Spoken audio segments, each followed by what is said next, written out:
On target. So I'm your host, Kelvin Daly, and I thank you for joining us once again. Join the conversation. I looked at it on Facebook and I read the speech and I'm trying to find out what is the commitment to renal failure in Nevis, and I'm yet to find it. Be a part of the debate. What he needs to do is to allow the people to do their work in accordance with the relevant legislation, and he must not overreach, because when he makes those suggestions, he is in a sense misleading the population here. Speak your mind. Defend your country. Call in. Numbers to call: 869-669-7312. That's 869-669-7312 or 917-460-2187. That's 917-460-2187. On target here on 2020 Vision Radio every Saturday from 1 to 3 p.m. On target. Be a part of it.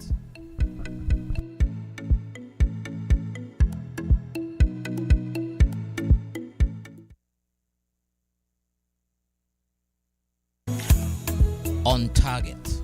So I'm your host, Kelvin Daly, and I thank you for joining us once again. Join the conversation.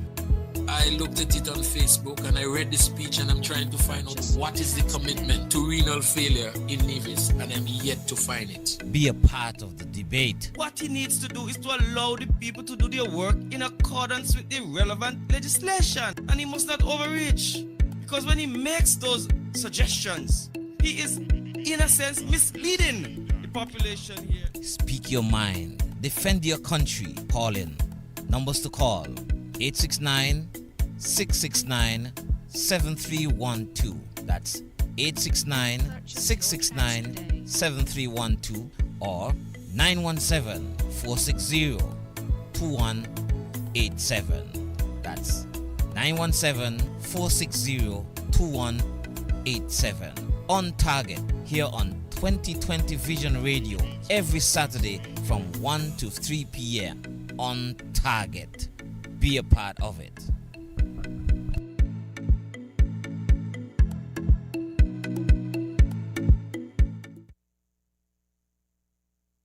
The views and opinions expressed on this program are strictly those of the participants and do not represent those of 2020visionradio.com or its advertisers. On target. So I'm your host. Let us put our hands together for Papa Wheeler.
Suicide bomber, bring it there to shout for me.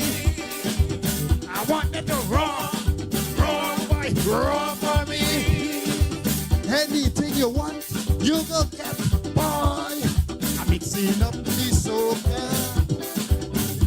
with some Hindi and some rumba, chutney and labadire. lips of mercenary, bringing them to shout for me. I wanted to raw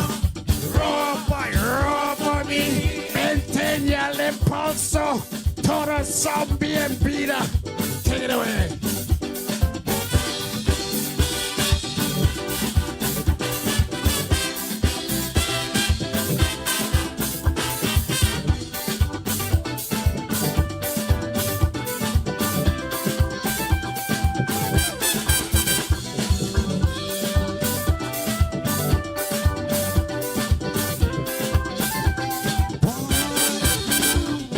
Local fans decreasing.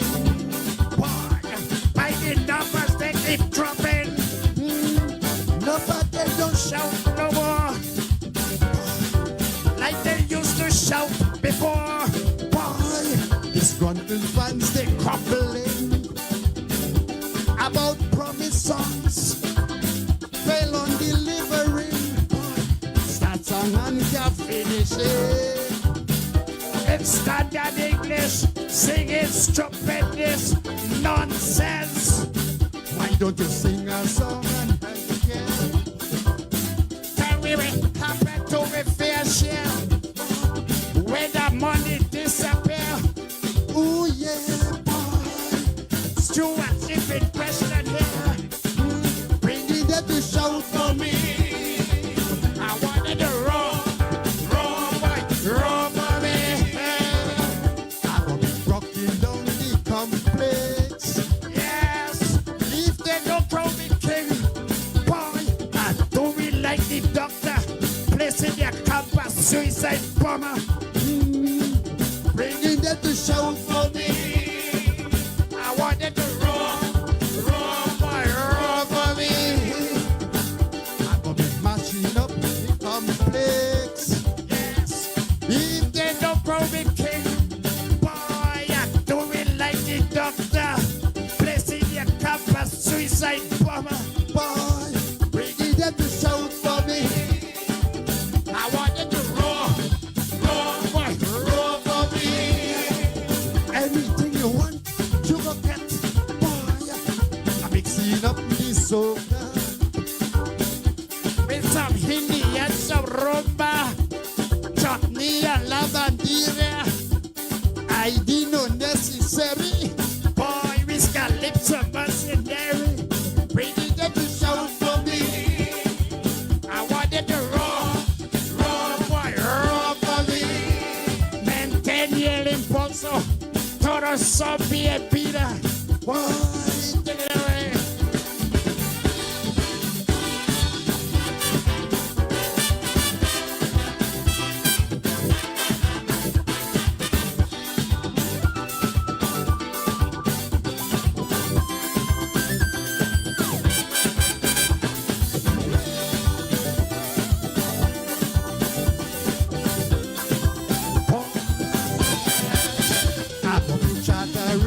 Airlines, see preacher, see taxi, bringing them to shout for me.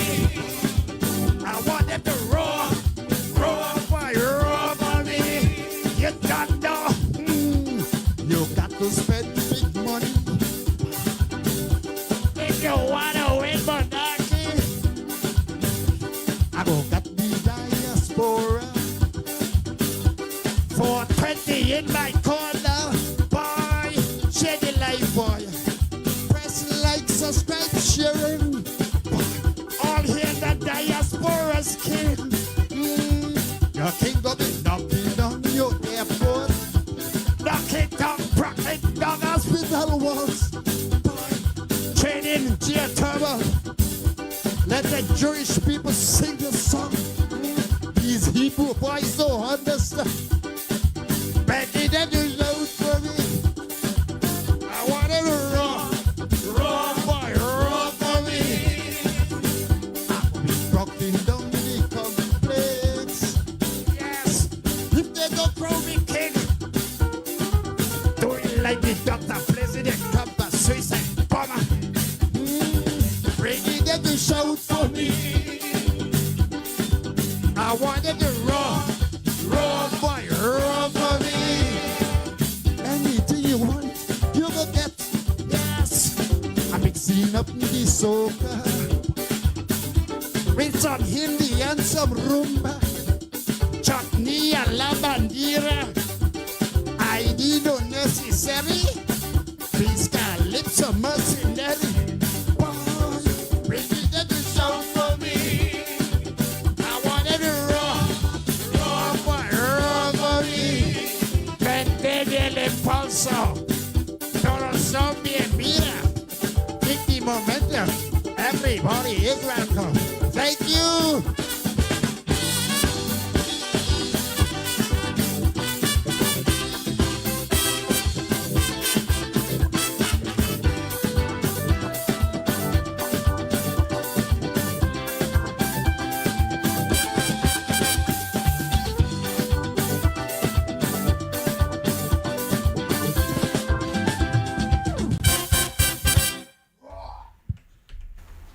Papa Wheeler.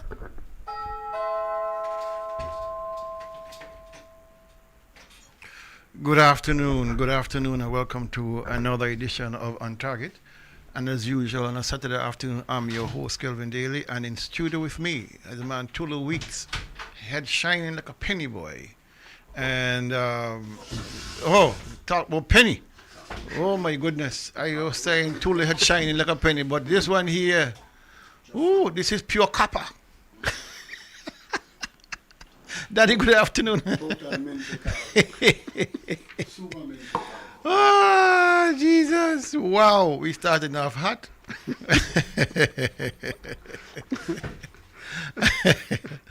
Anyway, let me say a special good afternoon to all those who are joining the conversation here on a sort of overcast, spotty rain on Nevis. We're expecting some weather into the weekend and early next week. There is a disturbance in the Atlantic, and it's going to skirt to the north of us. We shouldn't get too much of it, but you know, we are grateful for the rain. I hope it's not too much of a driving rain. We can't handle that. But let me say, if you're on FM dial, special good afternoon to you. If you're on the Twitch, YouTube, and of course the Facebook feed, we all welcome you. And these two gentlemen with their shiny heads also welcome you. What happened to him this afternoon? Shiny head number one, Tulu. Go with the less shiny head for us. Any opening remarks, sir? Good afternoon. Welcome one and all to this On Target program. Call up your friends, your neighbors, well-wishers of the program, and those who are critic. Tell them, please, tune in. All right. Danny? Oh, I would just... hold on. Your mic is not on. Sorry. Go ahead. Yeah. Go ahead. Yes. Drop Good your mic. afternoon, everybody, and of course, as I said, this is an education forum. This is an education forum to build momentum for change and build momentum for understanding. I would just like to express condolences to the family of the late Meredith Sapadola Hendrickson. Passed away a few days ago. A few days ago? That was last week. Yeah. And so, to his wife and children, I want to say I trust that at this moment you'll find the strength to cope. He was an outstanding man in the construction industry. He said he had worked for 55 years in the construction business. So, I want to record that and thank him for his contribution and trust that the family will find the means to cope. And just to say, Kelly, school has opened, and if you're gonna give remarks, just a greeting. Yeah. If you're gonna get into the program, that's a different note. No, I'm not going to get into the program. Okay, I'm then. just going to say that school has opened, and you have seen the excitement on the young children's faces, and I trust that by the end of the term or by the end of the year, that excitement can be maintained. Okay, wonderful. Yeah. We got quite a bit of persons logged in already, so I'm not going to keep them waiting. Just to give homage to those who made podium and those who are clocked on. First up, Arlene Jeffers Stanford, and then close behind that, a relative of hers. What's the relationship between Charlene and Arlene? They're cousins. They're cousins. Oh, you know your people, man. They're cousins. Charlene Jeffers, number 2, over there in St. James. Cecile Hobson, number 3, and up there in Virginia, IDF, Ingrid Daniel Farrell is in the house. And so is Drexel, that Queen Lady Barton, who Henry loves so much, always comments on her Coke bottle figure. I don't know how he knows all these things about the poor lady. That's a rich lady if you have a Coke bottle. Down there in St. Thomas, Jessica Neety Lewis, who celebrated her birthday earlier. I hope you had a blast, my dear. Love you much. And Marcy Yelner up there in Canada. How are you, my dear? Tonya Powell in the great state of Texas, where everything is big. Big in personality, big in conversation, big in everything. So welcome, Tonya. And Jeanette Tyson. Oh man, Charles is going to be a happy man. Jeanette, I think she's home. So Charles is over the moon. Dolgy or Doll Penny down there on St. Kitts, who is also grieving the loss of a good friend. And so she messaged me that... That's your St. Kitts girlfriend? Yes. That's my St. Kitts woman. You heard that? You noticed what I said, girlfriend? I meant it to in a social sense. I don't... He has gone further. I'm too old to have girlfriends. So... Doll, good afternoon to you. Marcella B. Queely Jones, the only person with 4 names here in the program. Hildred Davis out there in Monset Village, and of course, Jessie.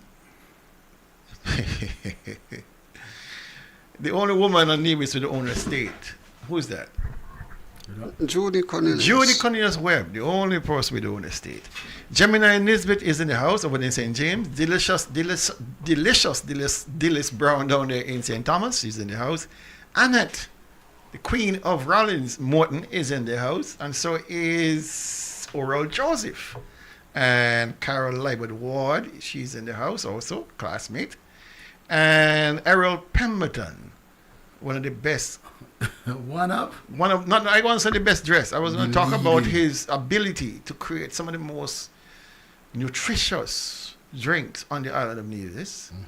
So if you want a healthy drink, you just check Errol. He makes them from scratch. No artificial sweeteners or conditioners or no genetically modified. Nothing. It's all pure natural. That's the man himself, Errol. And Sharon Stapleton up there in Boston, good afternoon to you. Burl Jones, you've been warned by Tonya, keep it short. If you're going to ask a question, ask a question. What I tell you. You got some people on this program, right? They make me shake my head. Burl, don't take on Tonya here. Gigi William Skeet, who is also mourning the loss of a mother who died suddenly on Thursday, I believe. Gigi, you are in our prayers, and we love you to death. And so, we just wish you the best. There are no words to losing a mother. I've been there. We have all been there. And so you're in good company, all right? And we are in prayers with you to make sure you go through this with knowing that you have loving arms around you, all right? Kittishan King over there in Oklahoma. He's kind of late today. He normally up in the top 5 or 6, but he's running a bit late. Carol Pemberton Benjamin, to be exact. Good afternoon to you. Jeanette Grail Hall over there in Budging Range. You still have a house, girl? I heard they're coming for your house, so. Leave my sister alone. Hi, Jeff Pemberton. Good afternoon, sir. Colin, the architect Walters, is with us, and so is Steve Mills up there in Canada. Sorry I missed your call today. Steve, I see a missed call from you, but we'll get around. All right. Mauricia Saran, who the mysterious lady I've yet to meet. So I'll leave it there. Roberto Chapman. Roberto. Am I saying that right, Danny? Roberto. No. Roberto. You're Roberto. Oh, okay. All right. I'm learning something. Sorry, sir, to butcher your name. Roberto Chapman. All right. And we have Bernadette Tyson is also in the house, and Paul Pemberton. Ermine Farrell, the best dressed man on Nevis for sure. Patty Fleming is with us, and so is Olivia David. Adele, the Queen of Bath McClendon, and Vilena Ali. She's in the house. Iva Boom on Target is with us, and so is Chev Jeffers Lewis. Oh, that beautiful lady. I love that girl. And Elvis Leslie Aldane, the man over there from Cotton Ground, Pupa Wheeler is in the house. And so is, who else we have? Lydia Paris is in the house. Ruthen Hill and Inkla Myers is in the house. They're all in the house. And let me see if I miss anybody. I don't think so. That looks like it for now. People are going to sign on later. Elvis Leslie, Esther Tyson. Yeah, we got some people jumping on. Tamaki Saladid is in with us. And Jean Doe is with us. So is Rhonda Brown. Patty Page Bourne. The Bourne Conspiracy is with us. And Erskine Nisbet is with us. We got quite a bit of people today, gentlemen. All right. I haven't heard you mention Loretta. What's Loretta Tyson? I did. No. Who? Your special buddy. Clark. No, she is. Well, her granddaughter, who turns 9 today, they're celebrating her birthday. So she's out and about. Oh, she's out and about celebrating birthday. Okay. She's out and about. Okay. Charlene, Peter James, and is in the house also. And who else? Catherine France. Yes. And I saw John Forbes just clocked on. Okay. All right. Now, gentlemen, like I said, condolences to Gigi. That was on my top of my list. And happy birthday to this beautiful young granddaughter of Loretta Clark Creeley. And her name is Jamani. Jamani. She's 9 today. So, and this is coming from your sweet grandma, Loretta Clark Creeley. All right. Now, by way of notice, we have the Hope, the HOPE out of Brooklyn. They're having a National Heroes Day breakfast on September 16th at 6:30 right in the heart of Brooklyn. And the menu is saltfish, Johnny cake, eggs, chicken sausages, banana bread, salad, bush tea. Only $25. Full plate breakfast. That's not like breakfast and lunch. So go out and support this very, very worthy cause, the Hope Brooklyn group. And they are, of course, benevolent. They try to help the community, help themselves, help all those who need help.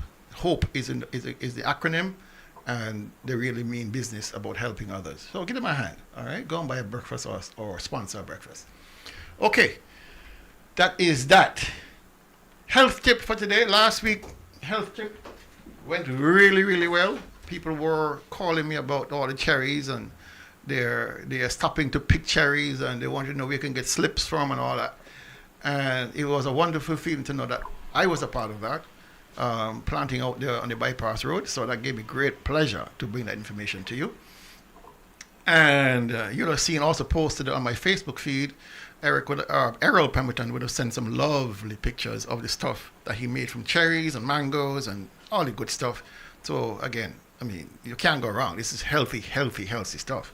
But today's health tip is another fruit, very popular well, I shouldn't say very popular because I don't see it as much as I used to. But some people call it pomegranate. Some people say pomegranate. Whichever one it is. Pomegranate. Pomegranate. Mm-hmm. Pomegranate. Yeah. Boy, I never hear pomegranate yet. Yeah. I have a pomegranate. I've heard a pomegranate. I've heard all kind of name. Pomegranate. All right. Okay. Well, that fruit, just like a cherry, is considered what you call a superfruit. Superfruit.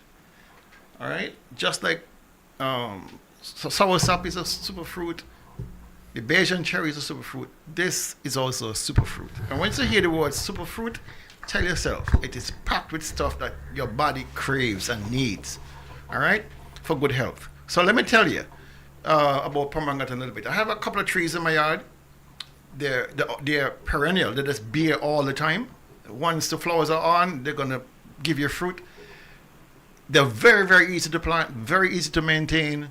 They do spread by rhizome action. So you plant it here, they're going to put out side shoots until you get a big bunch. So you got to be careful with pruning. But it is a marvelous fruit, easy to deal with. Even Danny can handle it. And Danny kills every fruit tree in his yard. All right? No, that one is growing though. Okay. You have one in your yard? Yeah, for years. Okay. So I bought one from the agriculture department. It didn't grow. So and I say, you know what? Leave the Lord and his work alone. So one sprung up. And that way It's just, as you say, it grows perennially. And so you now have pomegranate all the time. Okay, it's wonderful. one of the superfruits. You have any fruit pomegranate in your yard too? Yes, I have. You do? Yes. Wonderful, man. So you can get shine head. Oi. Okay. Help us, Lord. It's chock full of vitamin C. Not as much as cherries. You have to eat probably a good 100 grams of pomegranate to get enough vitamin C for a day. But it is about 32% of your regular requirements, your daily requirements for vitamin C. But better than that, it is really full of good fiber, high fiber. So if you're having struggles with going off, constipation, or those things, put some pomegranate in your diet. It's full of fiber, good fiber. And it also has a lot of folic acid, folate, and it has a lot of vitamin E, vitamin B6, and vitamin K. All right?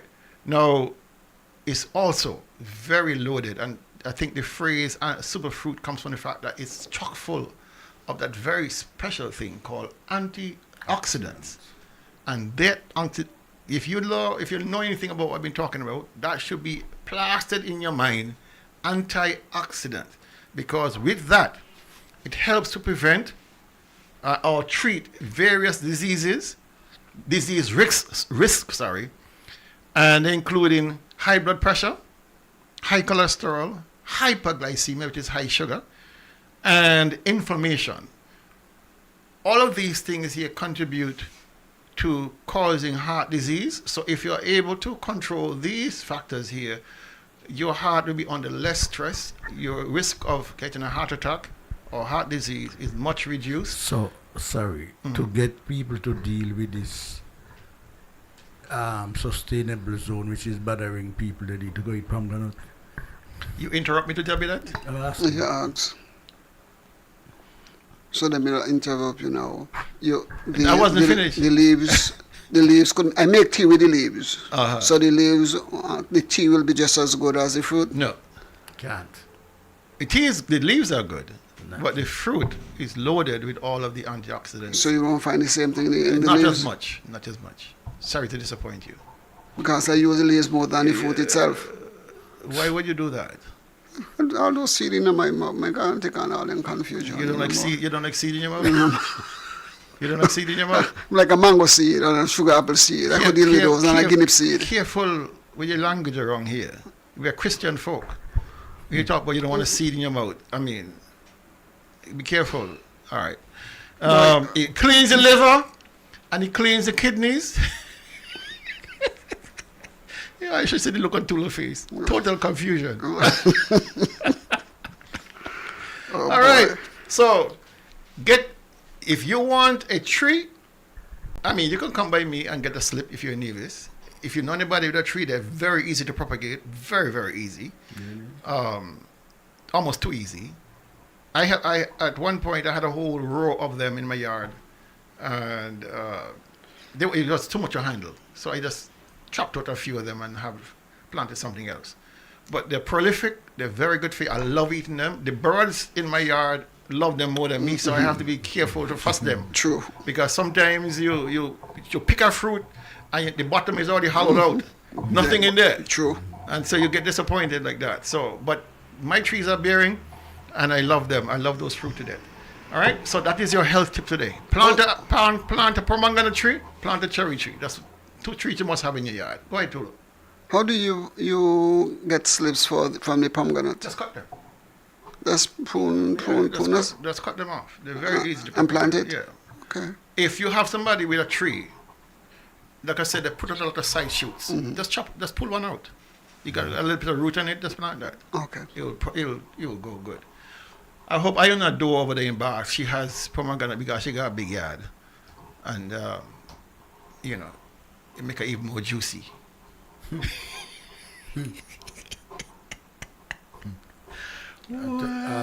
please find the appropriate scripture. Please find the appropriate scripture. I'm not sure you're going to do him any good or not. No, it's all right. You are responsible for for putting forward. Believe me, Tulu has tried. I give him credit for trying, So, It's not. You never know. Keep It's not it his going. fault. No, you never know. Keep going to it. I'm hopeless. I'm just waiting for the Holy Spirit to take all that is sown and bring fruit out of that. Well, I don't know she's juicy, so and I'm not insulting her. No, but you can't go to people in public meetings. What's public about it? She walk around looking juicy. Oh, look. She walk around looking juicy. So why would you say? Anyway, Ayana. Juiciness is in the eyes of the beholder. Anyway, the NIA has reverse course. What? I called already. I hope. What is this? Take it.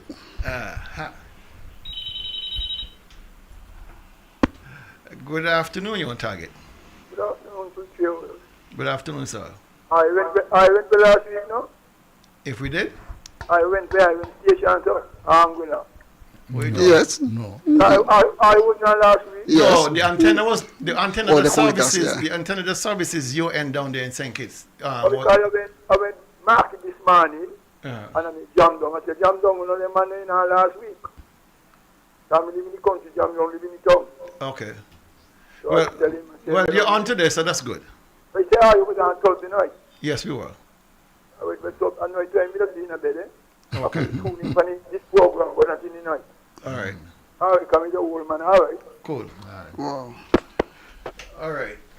So important we are. So the NIA has reversed course on the hair length controversy, and they're now allowing persons, young men in the primary, pre-primary and secondary school to come to school in cornrows or short afros or well-groomed hair. All right, so that is a big win for those parents. The only thing about it is a lot of parents had already moved their children to the private schools who had had no such restrictions, and so that is how that is going. So Let's that's a take this cost to one. them. Good afternoon, on target. You, Dr. Daly, how are you? Good, thanks. By Tulu and Mr. Daniel. Yes, good afternoon. Good. Dr. Daly, I'm just calling to tell you where I live. It's just rocks and stones and nothing grows. But I have pomegranate, and pomegranate, Pomgranate. And I have cherry, English plum, soursop, Really? custard apple, and all those things growing here. Mm-hmm. But I do have the pomegranate, but the monkeys are doing it really bad. Monkey's gone on. You tried bagging them with brown paper bags? You tried bagging them? Oh, no, I didn't. You could Not the paper bag? try bagging them, and you should get a few after that. And lots of Barbados cherries. Ooh, man, I'm telling you, no wonder you look so damn good. All right. Well, somebody came by, and my big dog is missing, and my little 4-month-old puppy had a gunshot. What? Yes. I had to take it to the vet this morning to get surgery done on it under his neck. Be careful over there, darling. Be careful over there. If that's the Yeah. case, they're removing your security from around you. They're removing. Oh yeah, they're trying. Whether it is, I don't know. But I just thought as I'd let you know. Okay. Well, we keep our fingers crossed. Okay, thank you. All right, bye. So I know where John lives, right on the edge of Long Point, of Budgeon Estate, and it is rocky and stony and hard like a rock. And so if she can produce fruits, we have no excuse. Exactly. All right, none whatsoever. All right, so yeah, so the hair policy has been reversed. 4 days into the term, imagine turning back a 3-year-old from kindergarten. Imagine that. What harm could have conceived that this is going to cause? These children are not that self-conscious to know that their hair is 6 inches long or is twisted or braided. They just want to be in school. They just want to have fun. And you send back a 3-year-old on instructions of the Premier and his government. You can't come in unless you have this length. How can this could have made sense to anybody? It's really weird that anybody could think that this is such an important issue that they couldn't say, listen, let them come Monday morning, like every child looking forward to the Monday morning, or most children, especially that age, and then we work it out after.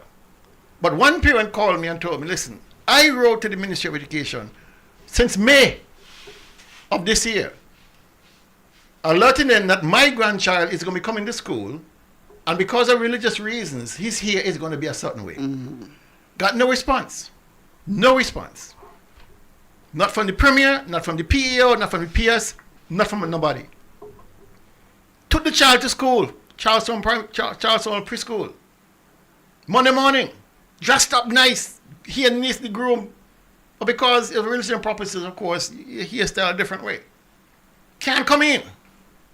You cannot come in here because the policy is no children can come in here with a certain hairstyle. Preschool!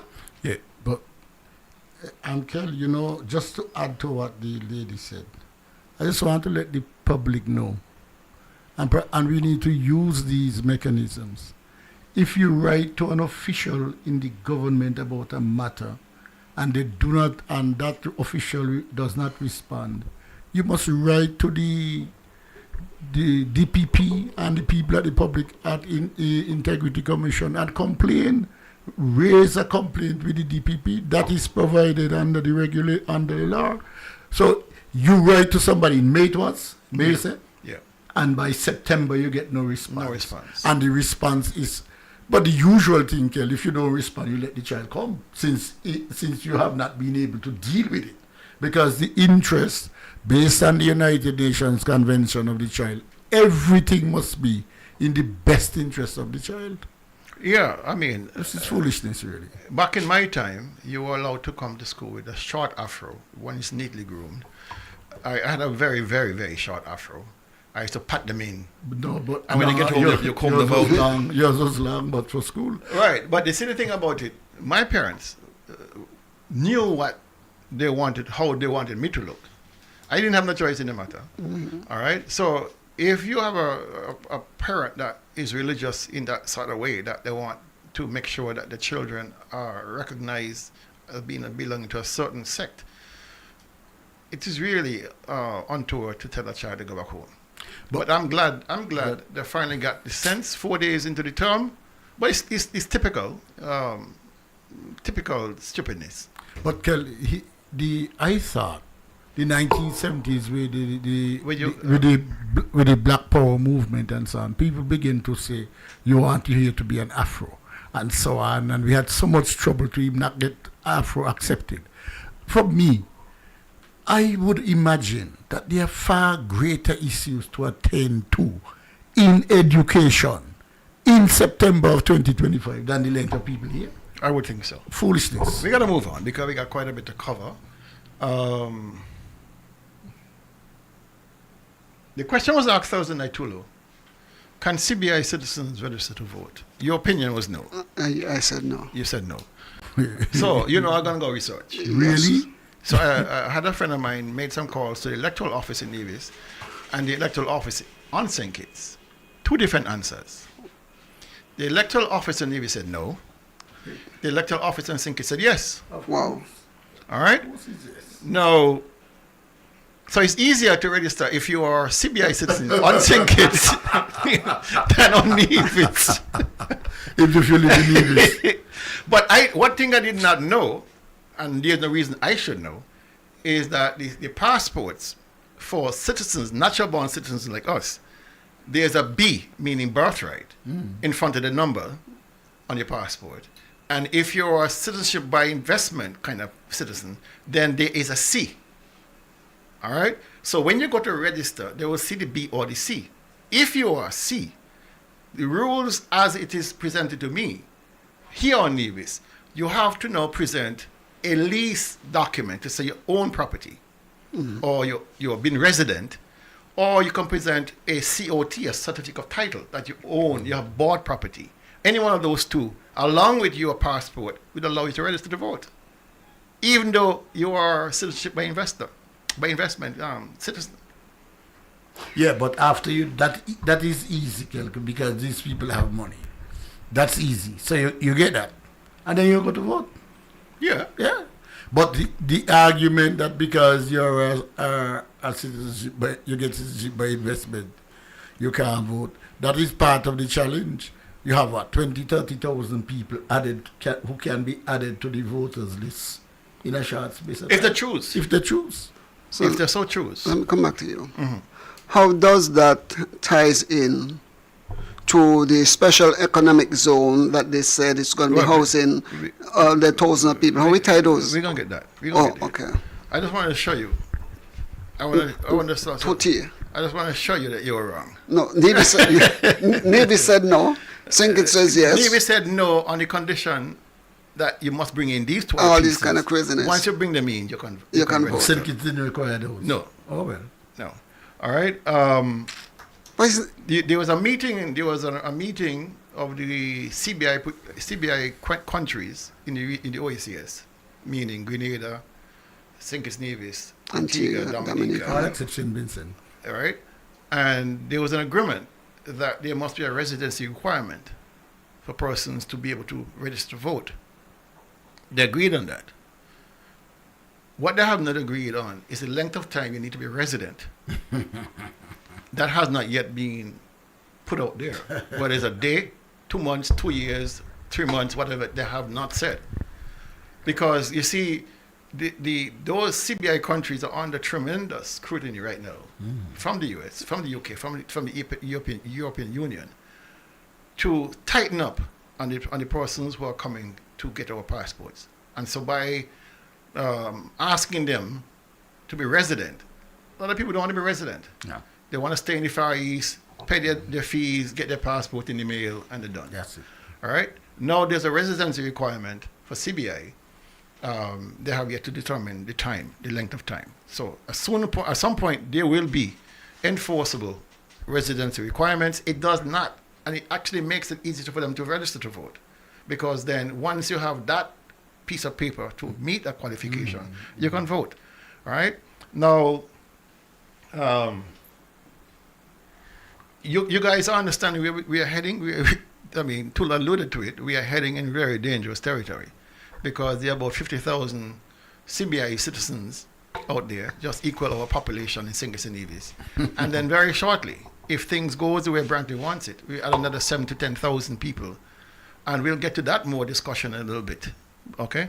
Now, the two principal investors in this Destiny, that's the name of the southeast state of Nevis, Destiny. There are two investors, the two primary investors, yin and yang, all right, of that development, Roger Ver and Olivier Janssens. Olivier became a citizen in 2018, citizen by investment in 2018, and Ver became a citizen in 2014. Now the question is lingering in people's mind: how did Ver end up becoming a citizen, having a criminal past? But that is for them in St. Kitts to figure out. I can't fix that for them. All right, but we're gonna get back to this after this call.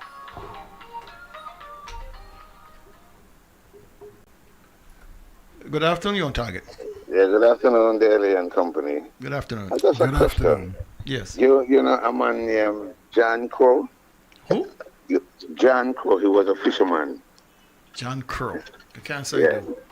If I think is Gingerland side. No, I wouldn't know him. You wouldn't know him? No. Okay. Pound on that, you can bring back your memory. He was a fisherman. He was, as far as I understand, is the big man father. The man really received. So pound on it. Mister, you ain't gonna get this radio station sued, you know.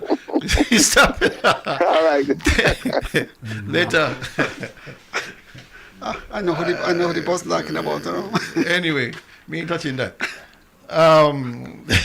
So Roger Ver and Olivier Johnson, those are the two principals.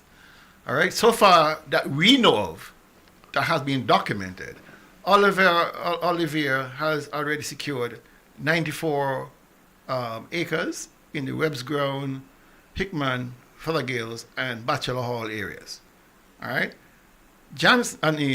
Ver has acquired Low Apprentice and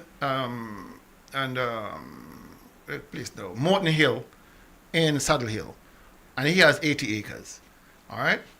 That's all that has been documented so far. We don't know how much other pieces have been secured since. So those are the two that we know about so far. Now, could I pause you there, Doctor? Go ahead. You just outlined that the place, or the land that will comprise the zone, lands are there owned by Johnson and Vere. Mm-hmm. Well, how the Premier keeps saying to the people of Nevis that Vere has nothing to do, no investment inside that zone, when you're saying that these lands there? If we are trying at this point in our history to try to determine whether the Premier is a liar or not. No, we know that he's lying, but I'm talking to the people out there who is, because he is speaking to people and saying to them, just like we are saying that Vere is a part of this thing, he as the Premier is saying to people, no, Vere is not a part. Now, me and you and others know that he's a compulsive liar, but there are those who will accept what he is saying. And so we want to let them to know that the Premier is a deceiver. If anybody in this country, in this world, at this point, after hearing everything that we have said, and everything has been documented, still wants evidence that the Premier is a liar, then they got a problem. I can't put it any better than that. Okay. Oh, the rain is coming on beautifully. You can hear it on the rooftop. The sweet rain. Sounds nice. Sounds lovely.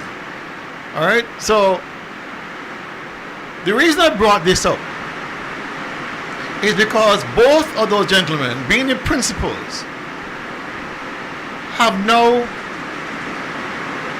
by reason of the fact that their citizens have now escaped paying the alien landholder license tax on all of their lands.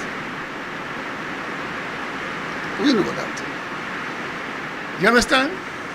They have maneuvered by paying, I don't know how much they paid for their citizenship. Maybe $250,000 or $400,000 US. Maybe nothing. Maybe nothing. But they have maneuvered the system out of paying taxes, 10% stamp duty on all of the lands that they have purchased. And I want to give you an idea of how much money potentially we would have lost from this arrangement. I want to give an idea. All right? So let me repeat again. If you are not a citizen, you pay 10%. Not on the entire SSZ, you pay on per parcel of land you buy. So if you bought 50 parcels, each of those parcels attract a 10% levy. All right? Each of them individually. All right? So we have 6 square miles of potential SSZ real estate to deal with. 200 individual lots owned by 200 people individually. The NIA's treasury stand to lose between 80 and 100 million dollars in taxes. And we are saying that we broke and we want money? Yeah, I'm telling you, between 80 and 100 million dollars is going to be lost because of how the alien landholding license policy is structured. It tells me that this is an eye-opener. This has never happened before in this expanse. And it tells me now that we now have to go back and revisit how the alien landholding license is applied, because it cannot be to any amount of land that you get off. There must be a limit. So you're saying, you being an alien, you can buy, say, 20 acres without applying your alien landholding license privilege. But once you get beyond a certain amount, it kicks in, because the NIA, the Treasury, needs to be paid on behalf of the people of Nevis. Because you see, why I'm saying this? Who on Nevis can manfully get up and buy 500 acres of land? No. 200 acres of land? 300 acres of land in 10 or 15 or 20 different blocks, even one block. Who among us can do that? Not many of us, if any at all. So what it tells me is happening is that these guys have spotted the loophole in our land holding requirements of 10%. They run get citizenship and avoid paying taxes on anything that they buy regarding land at all. Well, you say spotted. I don't believe they're spotted. I believe that it was pointed out to them by those who want them in here and who in cahoots with them to have this thing. And I also believe that when this was put in there, it was not, the intent was not for this. The intent, you're expat, you're coming in and you're going to be living among us, because we know we had people living among us. And you do that to those who come in who's going to build homes and what's not to live in. Not to put them, there was no thought given to this type of expanse that is going on there. That's exactly the point. And we, the Treasury, will lose out again between 80 and $100 million. That is a lot of cheese. Plenty money. That's more money than Drahi is willing to lend the government to build the airport. All right? That's a lot of money. It was the same thing was given to Nisbet. They didn't get a carte blanche, everything. No, well, that's different. That was different. They got concession. You get 10% if you're a citizen, and if you're not, it is 22% on the sale of land. No, you're talking about stamp duty. On properties and stamp duty. The stamp duty, the seller pays that. If you're buying land as a non-resident or a non-citizen, you pay the stamp duty. You pay the alien land holding license, which is weird. Which is 10%. They made 2 taxes. Yeah. I know we have a 10% stamp duty. Yeah, local. That is paid by who? It used to be half and half. Now it's paid by the buyer. It's paid now. It's paid by the seller. Sorry, the seller. Yes. Yes. And then you have the alien landholders, which you have to apply for if you're not a citizen. Yeah. That is paid by the buyer. If you're a citizen, you don't have to pay it. No. Okay, alien landholders. Exactly. Doesn't apply to you. It doesn't apply to you. So it's 20%. It's 20%. Essentially, yes. Yes. So when you look at 20% of the money, 20%. You only get 10 as government. You only get 10. And you are saying 80 to 100 million is gone. $200 million. But that's what I'm saying. Isn't there a reason now for people to write to the public, the DPP, under this corruption thing? We want to see what is it, how is it they became citizens? You can't do that. Why? If you're talking about Roger Ver, that's a different matter. But the gentleman I'm speaking about, one of the gentlemen, Mr. Johnson, there's no record of him being a criminal. So he qualifies. So he can buy as much land. It doesn't change the mathematics that by simply applying for citizenship, you now can hold land valued in over $1 billion without paying any taxes on it. That is crazy. That is madness. Of course. But that is the law. And what I'm saying is that's a loophole. This whole the exercise I'm trying to say, the point I'm trying to drive home here to know right now, we need to revisit this legislation. We need to revamp this, because we are now moving in uncharted territory where people are buying mass amounts of land and escaping paying any taxes to the people of Nevis. That's what I'm saying. Hi. All right. Now, we get into the meat of something here. The Premier indicated that between 7,000 and 10,000 persons are expected to be inhabiting this new destiny state.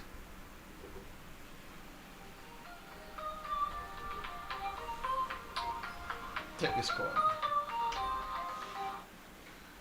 Good afternoon, on target. Good afternoon, gentlemen. Good afternoon, sir. You're talking about peanuts. Talking what? You're talking about peanuts. Oh, peanuts. let's talk about cashew. Okay, go ahead. Cashew. Okay. You ever a sovereign enclave. Mm-hmm. Let's say you have 3,000 homes down there worth in excess of 10 million US each. Mm-hmm. It's a sovereign enclave. Mm-hmm. Who they pay the property tax to? It's supposed to pay to the treasury? No. The enclave. No. Enclave. Oh, you mean, nominally, yes, of course, the enclave will get that money. Okay, so what they're losing, and that's going to be an annual income ad infinitum. You got a point. So you're talking about billions of dollars over the years. You got a point. That's why I say peanuts what you're talking about. The reality is cashew. Mm. You're always very informative. You are our encyclopedic researcher. And so... No, I just open my eyes and No, he's knowledgeable of the field. These are the kind of exchanges that make the program what it is. And we always appreciate insights, because I never thought about that before. I was just looking at the original baseline land sale, but you have now gone right into the cashew, and so the real money is buried into not paying taxes on these properties going to be built on the Destiny SSZ. Because that's what makes it sovereign. Yeah. Sovereign thank you, Carla. Brilliant. Thank you very much. The owners of that enclave are the ones who will be raking in the billions in taxes and whatever is done inside there. Yeah. Not us. No. The $1 million question has to be asked to the division. Why should we have this? Does this not suggest that we must not have it? Well, we're going to get there too. We're going to get there. Okay. We're going to get to the conversation there. Right now, we're just looking at numbers. Focus on the numbers. All right? So, sorry, Ken. The last caller said the last caller said billions. So the money we're losing from the treasury is the peanut section.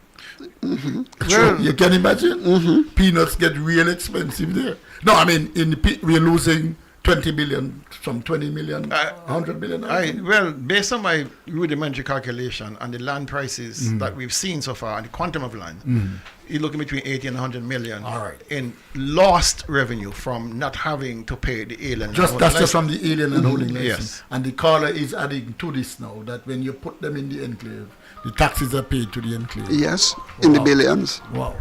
Let's take this call. Good afternoon, you're on target. Good afternoon, Mr. Daly and Tulu and Mr. Daniel. Good afternoon. Mr. Daly, I'm trying to capture some information where he was giving the Federation on Thursday night. It is true that Mark was saying that the bill was drafted in the Attorney General office. That's what he said. That's what he said. That's what he said. Lord, woe be unto us. But anyway, I want to quickly say, Janice, you hold this slips for you, see? Do not let the ball get out your hand when it comes to you. You feel properly in the slips. If you cannot catch, go on your bum and take the catch. Because it's going to come straight to you. Okay? And you all was excellent to understand and freedom the other day. I was out of town, but you all was excellent. Some 2020 followers was telling me. And thanks for the shout out. And this is how we got to do this thing. Come back here and argue your point. And JD, you have some fans down here that just love to hear you talk. Have a good afternoon, my brothers. All right, sir. Okay. Now, what I was talking about in numbers. The $100 million. All right.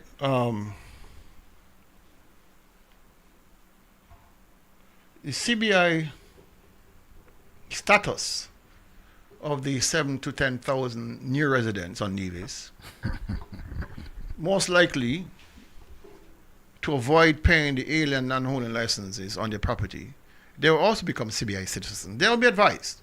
It's cheaper. You can pay $400,000 plus another $150 for a family of 4. All right?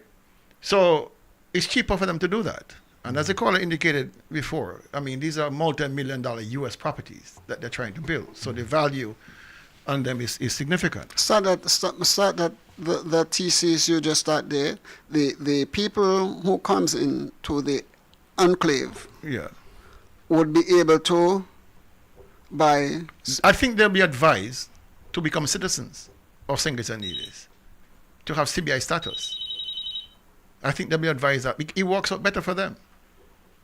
If it's a country that doesn't allow dual citizenship, that's a different matter. But a lot of countries do allow dual citizenship. Of course. And so they'll be advised to get that, to ease their cost. Let's take this call. Good afternoon, you're on target. Good afternoon, gentlemen. Mr. McNahar, the man who sat next to the premier and made him squirm. He did better than you can explain. Well, actually, one of the things that made him squirm was when I said that he was facilitating investors as opposed at the expense of the locals. But what you just pointed out, and Mr. Yahoo as well, is exactly that, right? That is who currently is being facilitated. And interestingly enough, but I made the same point yesterday with the Attorney General, and he too was squirming at the idea that they're doing that. But in actuality, that is what's happening, right? And in St. Kitts as well. And it was interesting to hear the Attorney General try to wiggle out of who actually initiated this bill. Because the suspicion is that this bill was hurriedly rushed to facilitate this new proposal, the new project that is coming. Did he give an answer? Did he give an answer to who brought the bill? Not all around the world. He even threw his own staff on the bus so that he was the drafter. And he, it was somebody from Montserrat. Actually, he called in the same night too, I think, asking pretty much the same thing.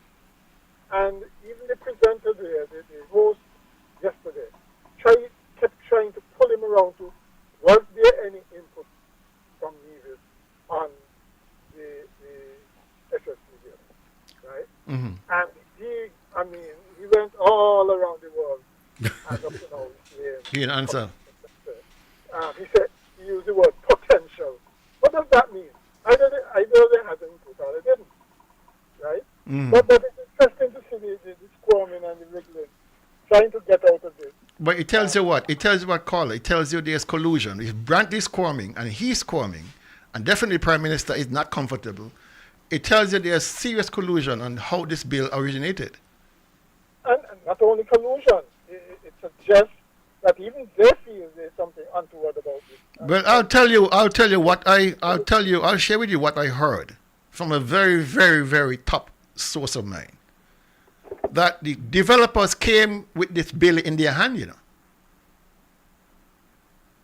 Oh, you're kidding. This is what I'm telling you. There was a meeting in the AG's office. Brantley was present, and the AG was present, and his staff were present. This bill came already templated. All they had to do is manufacture it to fit our circumstance. Change up names, put up the Prime Minister. Sustainable to make it palatable. Yes, that is what I'm told from a very reputable source. Uh-huh. This is why perhaps the AG is squirming, because he knows the truth. And that is why too, because that was what I started out with in the program. The fact that the bill seems very vague. The catch-all that can suit all kind of all kind of development. Yep. And that would make perfect sense. All right, Colin. Thanks a lot. Okay. He's so right, Daily. I listened to the Attorney General yesterday trying to answer the question, or trying to evade the question. The host of the program had to be saying, listen, this is what the person is asking you, and he's... I don't know how to hear Mark Brantley who could dally and twist and turn things.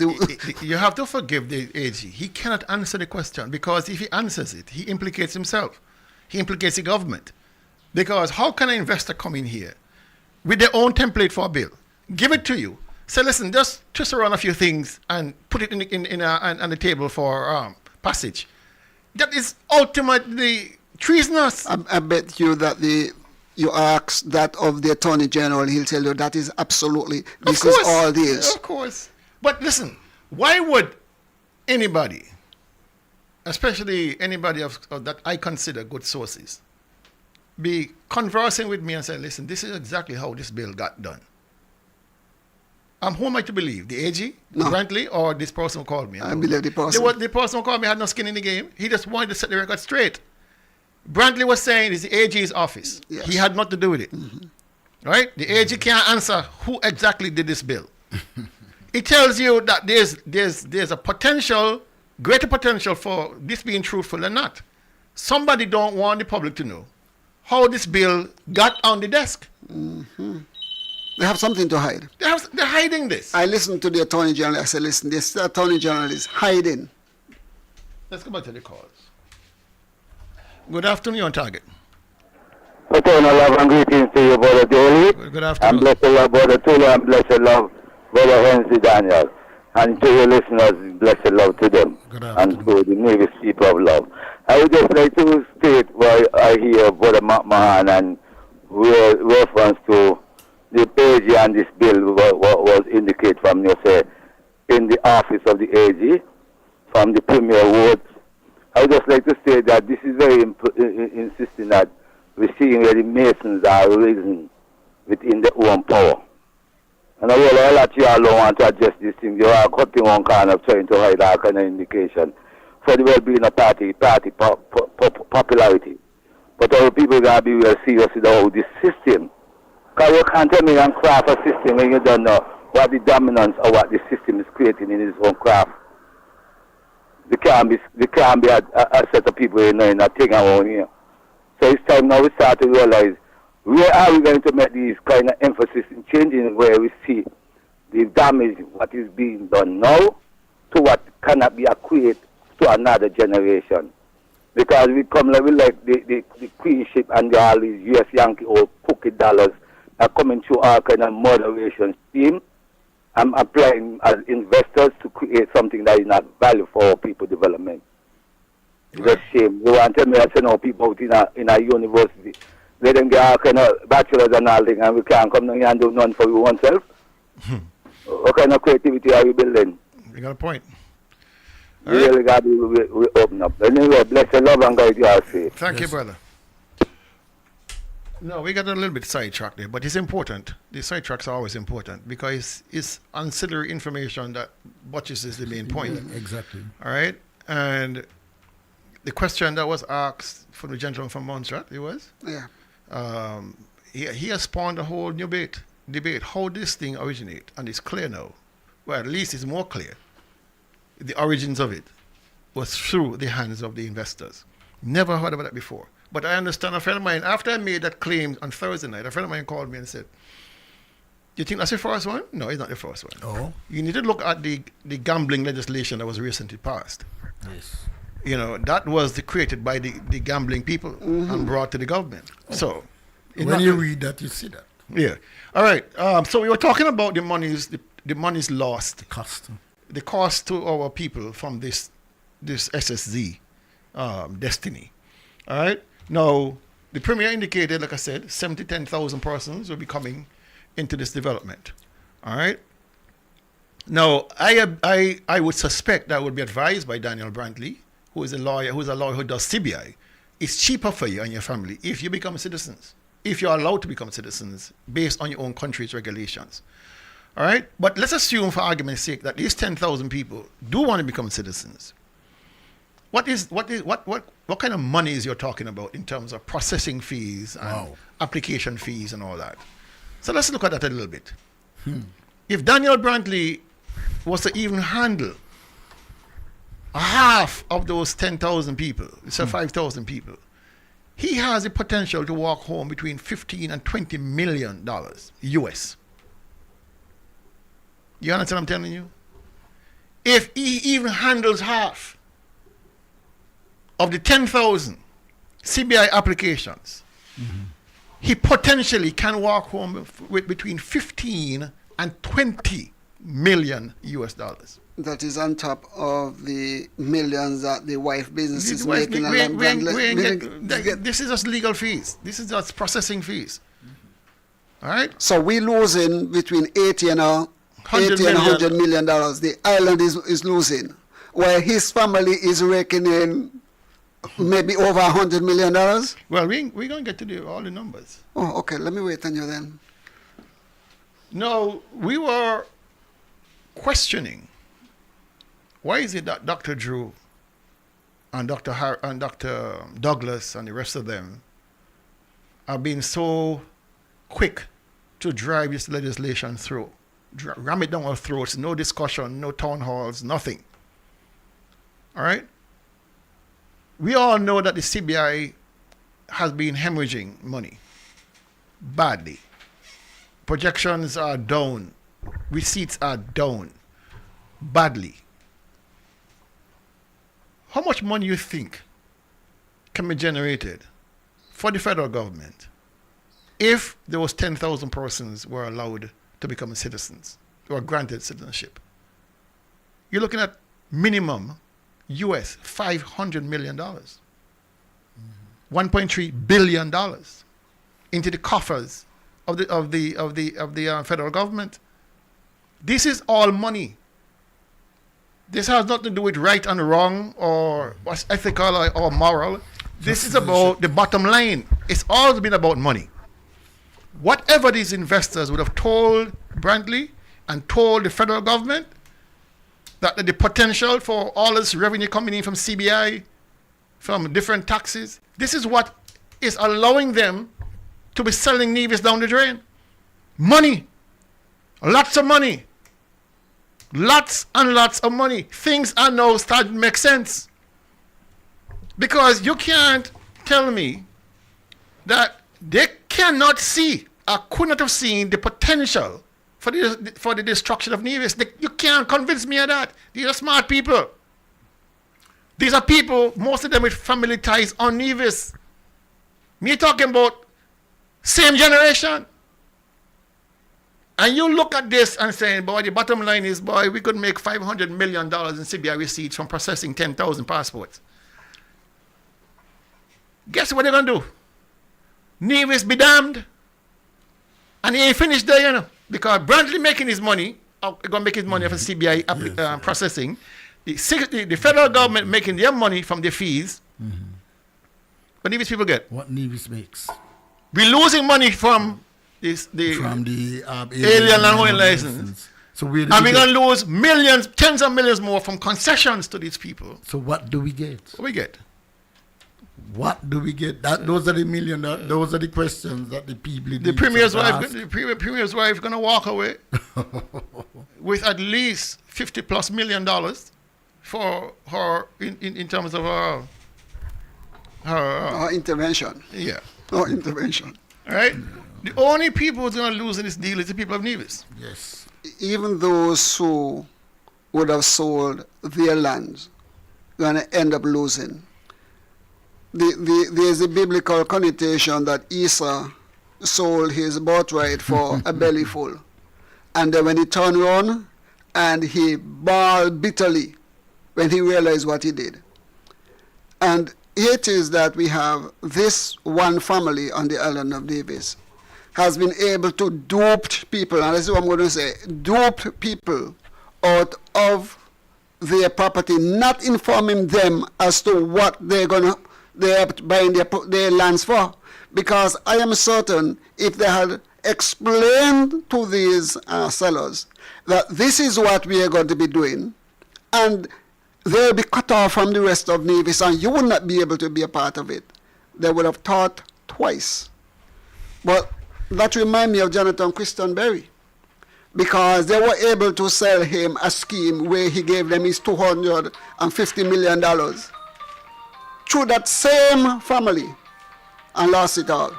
Let's take this call. Good afternoon, you're on target. Yeah, good afternoon again. Tulu and Mr. Daly and Mr. Daniel. Yes. If the premier was genuine, he would have go before he met any kind of deal and put it out there to the navies and think it's public.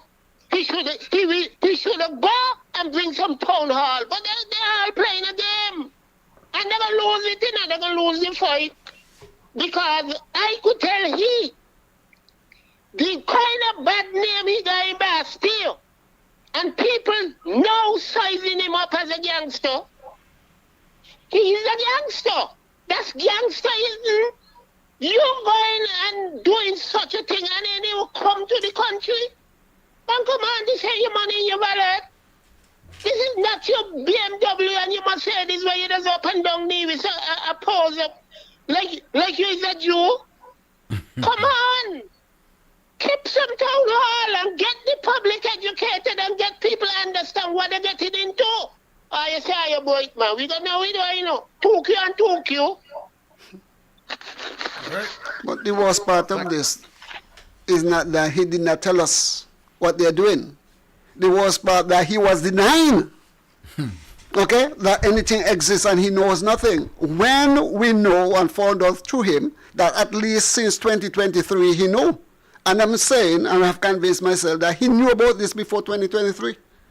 I think the focus for the division must really be on who is making money, who is losing money. The people losing the money are the people of Nevis, and there are a few people who are making money, and not just a little bit of money, it's a ton of money, and that to me. But that is the incentive in any crime. The first thing the detective looks for who has motive. Motive. Who stands to benefit? Who stands for benefit? Right? And you always go back to see the associations and who's going to benefit from whatever it is. So it's typical. But I want to get into item 8.3 in the SSZ legislation. It speaks about concessions to the special sustainable zone. All right? And I want to read it to you for the record. It says, where the area is within the island of Nevis, the concessions, exemptions, reductions, rebates, or rights with respect to government charges that may be granted to the zone developer in a development agreement shall be those the Nevis Island administration shall determine are in proportion to the anticipated benefits to the public of Nevis and the Nevis Island administration. So basically what he's saying, that the Premier and his cabinet has all exclusive power and rights to determine what concessions, what rebates, what refunds, whatever to the zone developers. Now here's the issue. If the Premier have carte blanche authority to be granting these things, and his wife is integral in acquiring these properties on behalf of the developers, well, there's no conflict there. You are giving concessions to a company that employing your wife, and you have all authority to decide on which concession you can give, how much, and she's directly deriving millions of benefits from that company. So the point I'm trying to ask then, he says there's going to be a advisory committee set up to determine the viability of this project, about the ability to sustain themselves.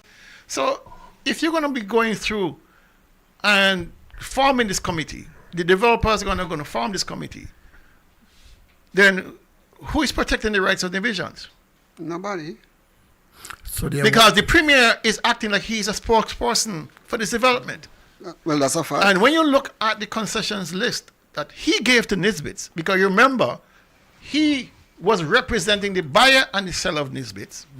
He crafted the list of concessions to the buyer of Nisbets. Things that I have never seen in my life were included in the concession list.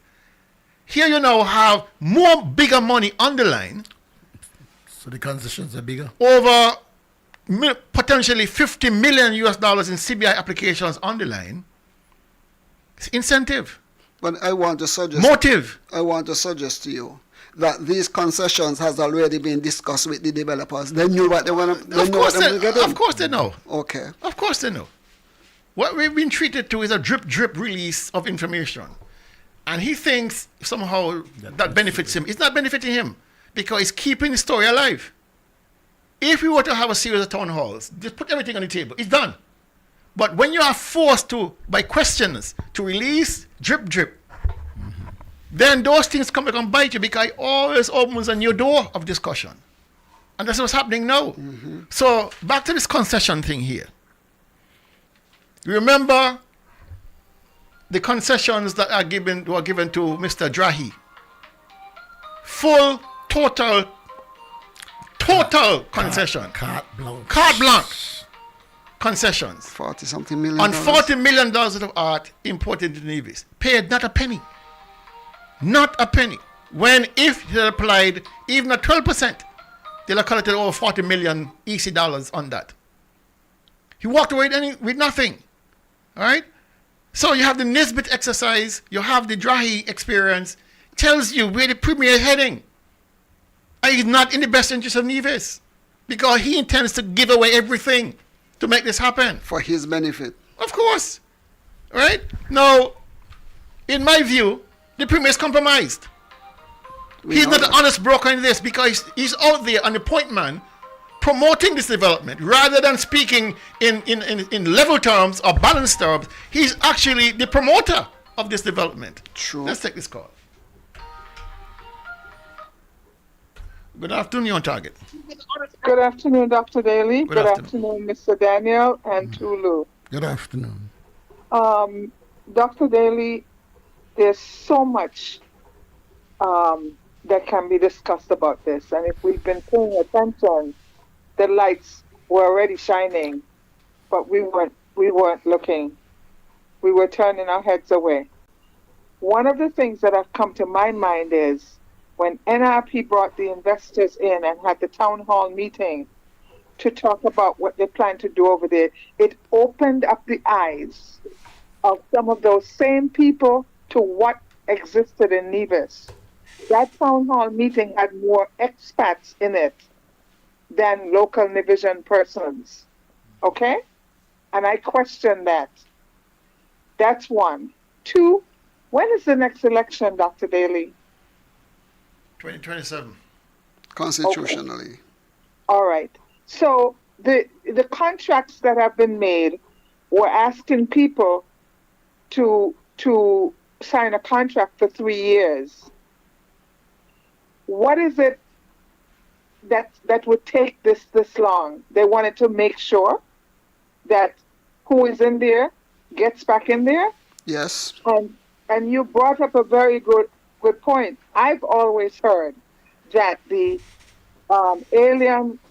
persons who on the CBI are not qualified to vote.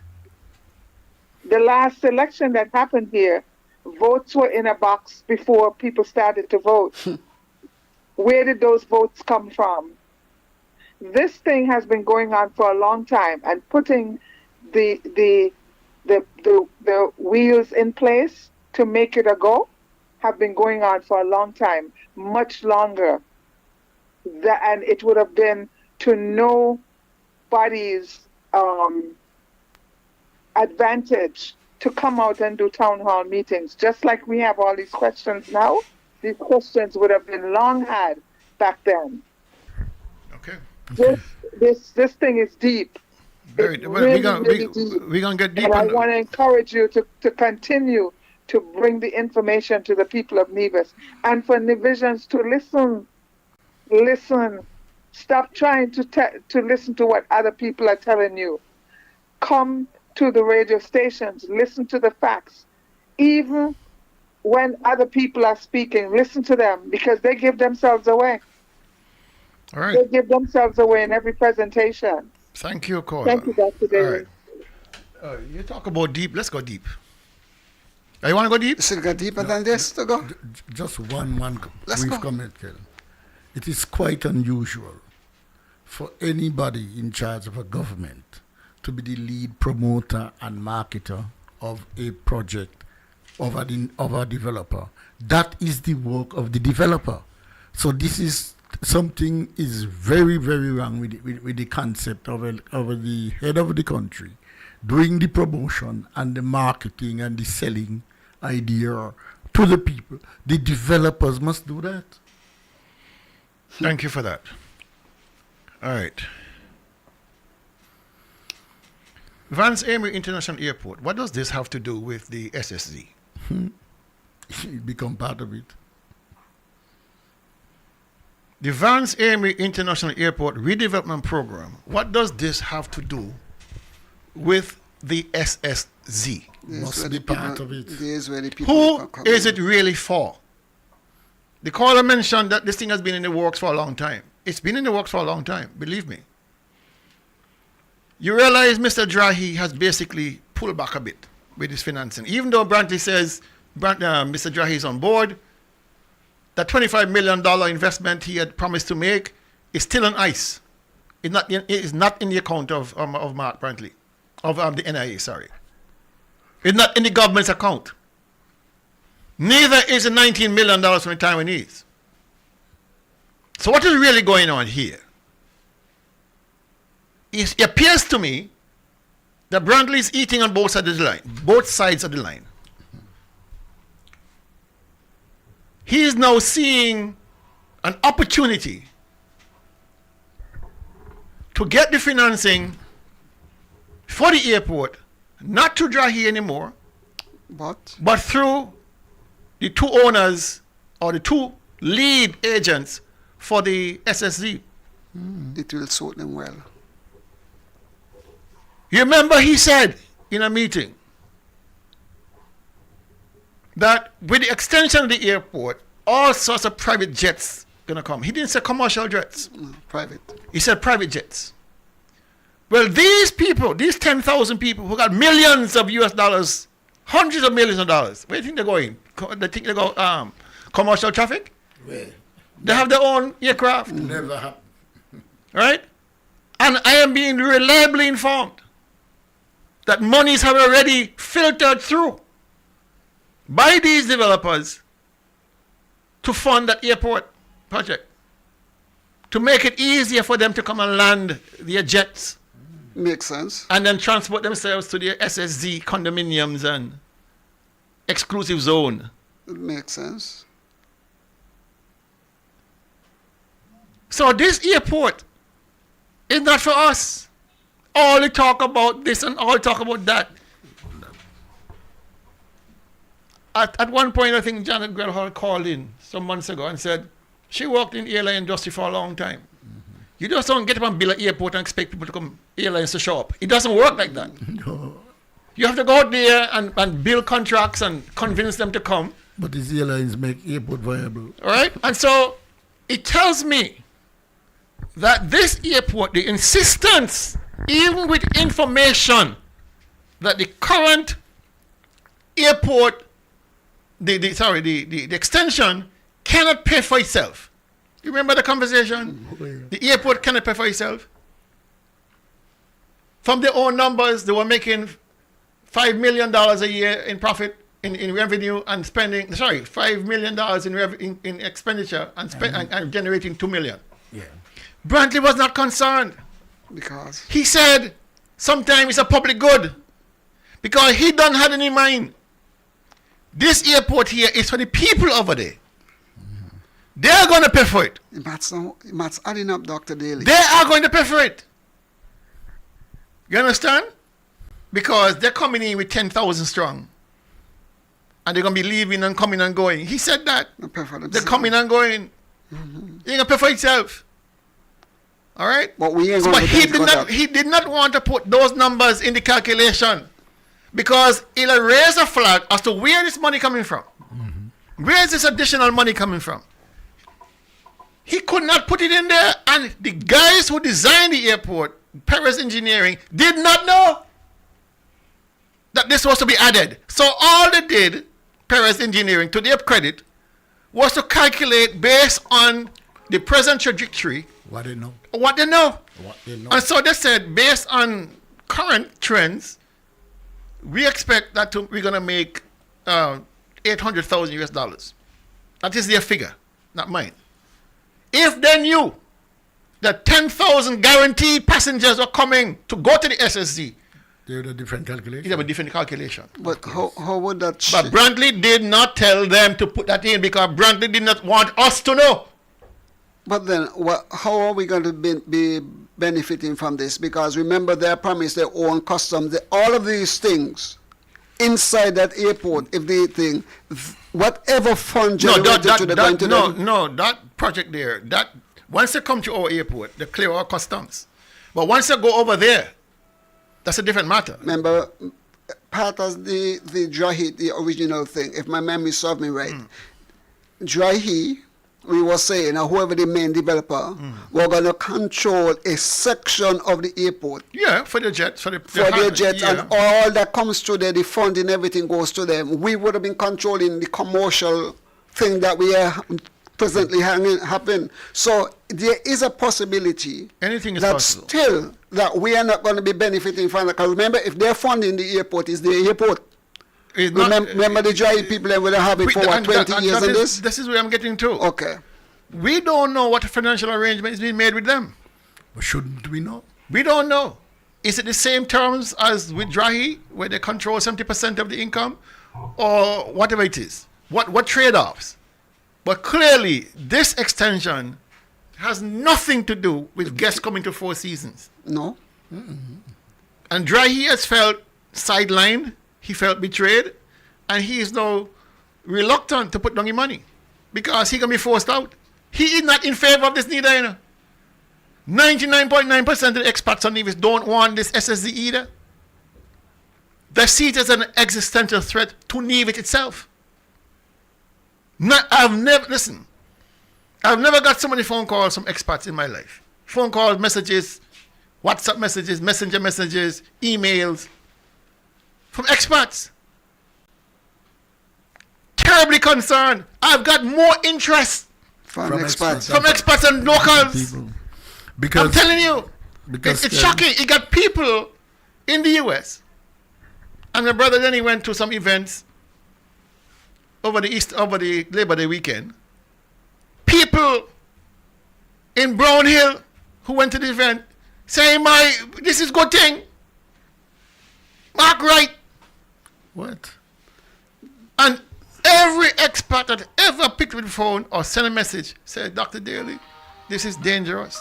It is. This is dangerous. Because, Kel, those people have come here and lived among us and integrated and have helped with various different things.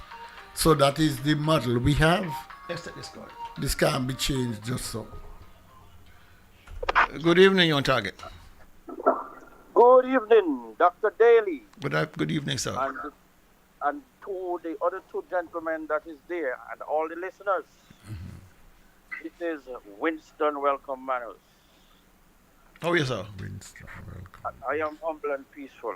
As I listen to you all, and I've listened to others, I listened to everything agriculture last night with the premier, and there was some uncertainties of what was, and I should say alleged to be, because like he said, nothing is come to any fruition yet. Yes, the path has been cleared for them to carry on with the project that is expected to be in Nevis. Now, what is your strategy to move forward to win this election? Also, I made a statement to you, a suggestion to you all. At least the chairman wasn't there, Carlisle Powell. Nevis has 3 federal constituencies, and the other is local. Now, I think you are selling yourself short, because if St. Kitts and Nevis is a federation, and Nevis only have three federal... Mr. Knives, with all due respect, if you want to speak on the topic at hand, we are quite welcome and entertaining, but I really don't want to prosecute the failures of our electoral system at this point in time. So if you have a question to ask about the SSZ or the concessions or anything like that, we gladly take it. All right, let me deal with the SSZ. With the SSZ, as we heard Brantley said last night, they are not, the government cannot force them. The NIA cannot force the landowners, the private landowners, to sell their land. Okay? Mm-hmm. And that was fundamental to be heard, because people were skeptic and curious due to the method that would have been used as acquire or eminent domain. Mm-hmm. Now we are sure and could go with that there would not be an eminent domain, because this project is not a national interest. This is a private interest. Knowing that he clarified that, which I don't believe, his wife is who running this real estate. Knowing that I'm curious, and we are curious, that he don't have anything to do with that deal. Curiosity again. How do you all feel about it? Is a possibility if the landowners, the private landowners were to sell, which will be their own call, and knowing that the government cannot force them to sell for such a project or compound. I consider it a compound. I don't think we should harbor or entertain that compound. We live from generation to generation, and we will continue to live. Our lands are only for the natives. I mean, if there is an interest in an investment, you have to spell out cleanly in detail and no dark clouds. So, how do you feel about what the Premier said? And how do you accept that clarification? All right. Thank you. Thank you very much. To address that question,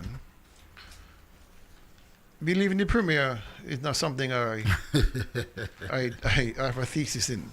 He has proven himself to be a liar. But whether he's telling the truth or not, he's not. The situation is this: we are now faced with a backtracking where the legislation at one point spoke to a minimum of 500 acres. 500 acres. The Premier is now saying up to an acre will do once they meet the requirements. Really? Right, to satisfy the SSZ. We do not know, Mr. Niles, how much land the people have already acquired. We do not know how much land the people have already acquired. If they've acquired, we know for certain they've acquired at least between 90 and plus 80 is 170. We know that for certain they have 170.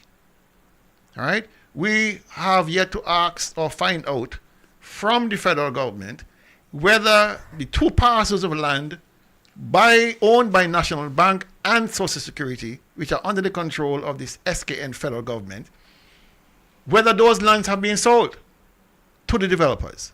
We have yet to find out whether the lands at Indian Castle and Stockpen, government lands that are now vested in Nevis Housing Land Development Corporation, we don't know whether those lands have been sold. We don't know. So you might be looking already at surpassing the 500 acres that they need, even though there's no minimum anymore. And the question was asked, is there a maximum? There's no maximum. So, given all that I've said, they have more than enough land already to start and to be approved for SSZ. The thing about SSZ, given the fact there's no upper limit to the amount of land, and you are bounded to their bounds, tell yourself they're going to be putting pressure on you to sell. All kinds of pressure, big money pressure for you to sell. So if you have an acre of land next to them, and they say, listen, walk away, we'll give you $1 million. Hey, a lot of us going to say, I could take the $1 million and buy the land someplace else.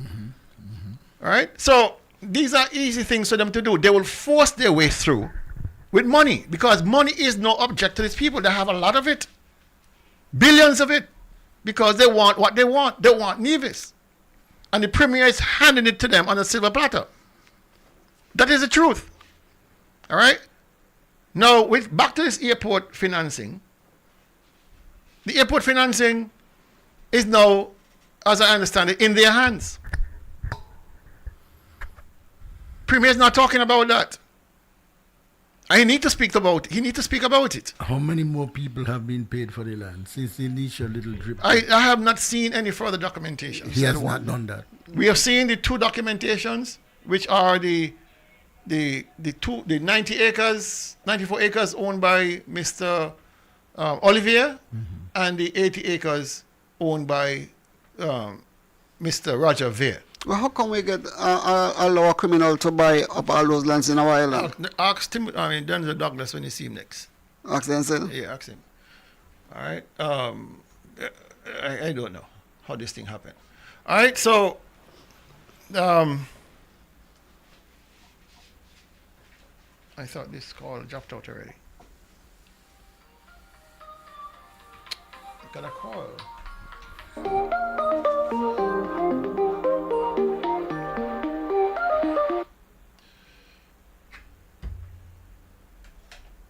I missed that call. Let me ask you something, Dr. Daly. Does the legislation speak to anything about economic domain, anything about some domain, what do you call that? Eminent domain. Eminent domain? No, it Don't speak anything to that? Okay. Good afternoon, you're on target. Good afternoon again, gentlemen. Good afternoon, sir. The matter of forced acquisition of land, to say that the government cannot do that is incorrect. It has already been established as a legal precedence in the OCS that public interest, because the government can only do it in the interest of the public. It has already been established in the OCS courts, and the attempted acquisition of Mount Travers for those original developers, I can't remember their name, Black Coral or something like that. The precedent is that economic development is considered in the public interest. So it's not a matter of can the government do it, it's a matter of will the government do it. Okay. There you go. There you go. The reason why Thank you, caller. The reason why I asked that question is because of the fact that I know that if the project is deemed a public good, then the government can acquire people's property. So when we listen to the Premier being deceitful and dishonest, because he knows that the government can, based on what I'm hearing from what I heard from the Attorney General and the Premier, is that is a public good. It's a game changer. Okay? But there's one other point, Tulu. Sorry to cut you off. Yeah, no. The Premier is very good at wordcraft. Matter of fact, he should get an A+ for wordcraft. He's very good. Can't take it from him. He's very good. Now, he will look to define government as not being encompassing statutory corporations, NIA, because statutory corporations can act outside of the normal rules. So statutory corporations can go to the bank, they can form groups, they can do a lot of things that government ministers or government ministry can't do. Knowing Brantley and his skill set to wordcraft everything to death, he may very well decide that the Indian Castle lands and the Stockpen lands are not vested in the NIA, but they are vested in Nevis Housing and Land Development Corporation. So they are free to sell. With the advice of the minister? Well, with the advice or not, he is clever enough to try to split hairs. And so when he says that the government is not in business selling land, or they don't have no land to sell, and the question comes, well, how come housing and land? He said, that's in government, that is statutory. We know that's not true. Okay. But technically, he may feel he have a limb to climb out on by saying it's Nevis Housing and Land Development Corporation did it. Or his wife has not interceded in any government lands. Technically, he may say she dealt with Nevis Housing and Land, not with the cabinet, not with the NIA. All right, so look for these kind of nuanced answers. All of those are creatures of government. All right, so, we are not finished with this yet. Okay. Now,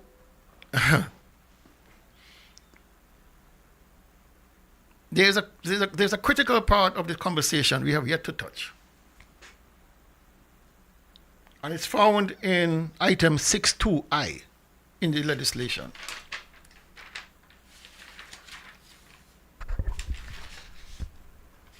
And 6.2i says, listen carefully, financial damages or penalties for breach of the development agreement by any party. You know what this is saying? Dr. Drew, Mr. Bradley, if all you screw up and these people take us to court, I gotta pay me. We are going to be in big, big problems. Mm-hmm. You think I'm joking? This little line, one line, is saying to us, you are legally liable if you breach any tenet of this agreement. Yes. Happening in Honduras.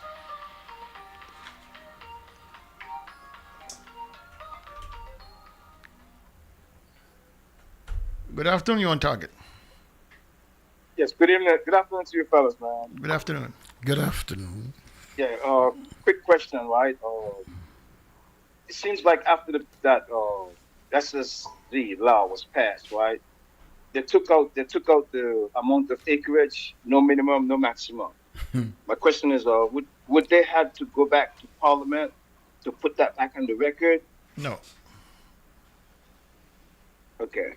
And secondly, the proposed amount of persons that's going to go through that zone, 7,000 to 10,000. If those persons are citizens, especially by the CBI, will they be allowed to vote? I think you addressed that earlier, but if they are allowed to vote, how would that definitely affect the political landscape? That district and Nevis wider. What do you think? What is your intuition telling you? Well, I was listening to you earlier, and you said on Nevis they said no, and on Sinkis they said yes. Well, you asked a very specific question. What would that imply for the outcome of the next election? If 10,000 persons who are now in a zone authorized by the Premier of Nevis, who do you think they're going to vote for? So see who's benefiting now, right? Okay. Thank you, caller. All right, I'll leave it there. Thanks. Right. Just to follow on one simple point to make. The elections of 2027, these people are going to provide, it shouldn't be surprising if they are the ones behind funding the election campaign for the party which wants to bring them here. That is something that the division has to look for. All right. We're talking about financial penalties. We all know it has been now established by the OEC as Court of Appeal that NIA can be sued. And normally, the Attorney General... They are joined the Attorney General's chambers. Yeah, the federal government. In Honduras, when the present government tried to repeal the special zone that set up, similar to what's happening in Nevis, when the government tried to remove the legislation that enabled that zone to be set up, they were taken to court in the U.S. In the U.S. is important. And they're suing for damages totaling 11 billion US dollars. That's billion. That's more US dollars. That's more than the country. You understand? So, if Brantley screws up in the eyes of developers, we're going before the court in the US by US companies and US interests. Well, who do you think will happen? Let's take this call.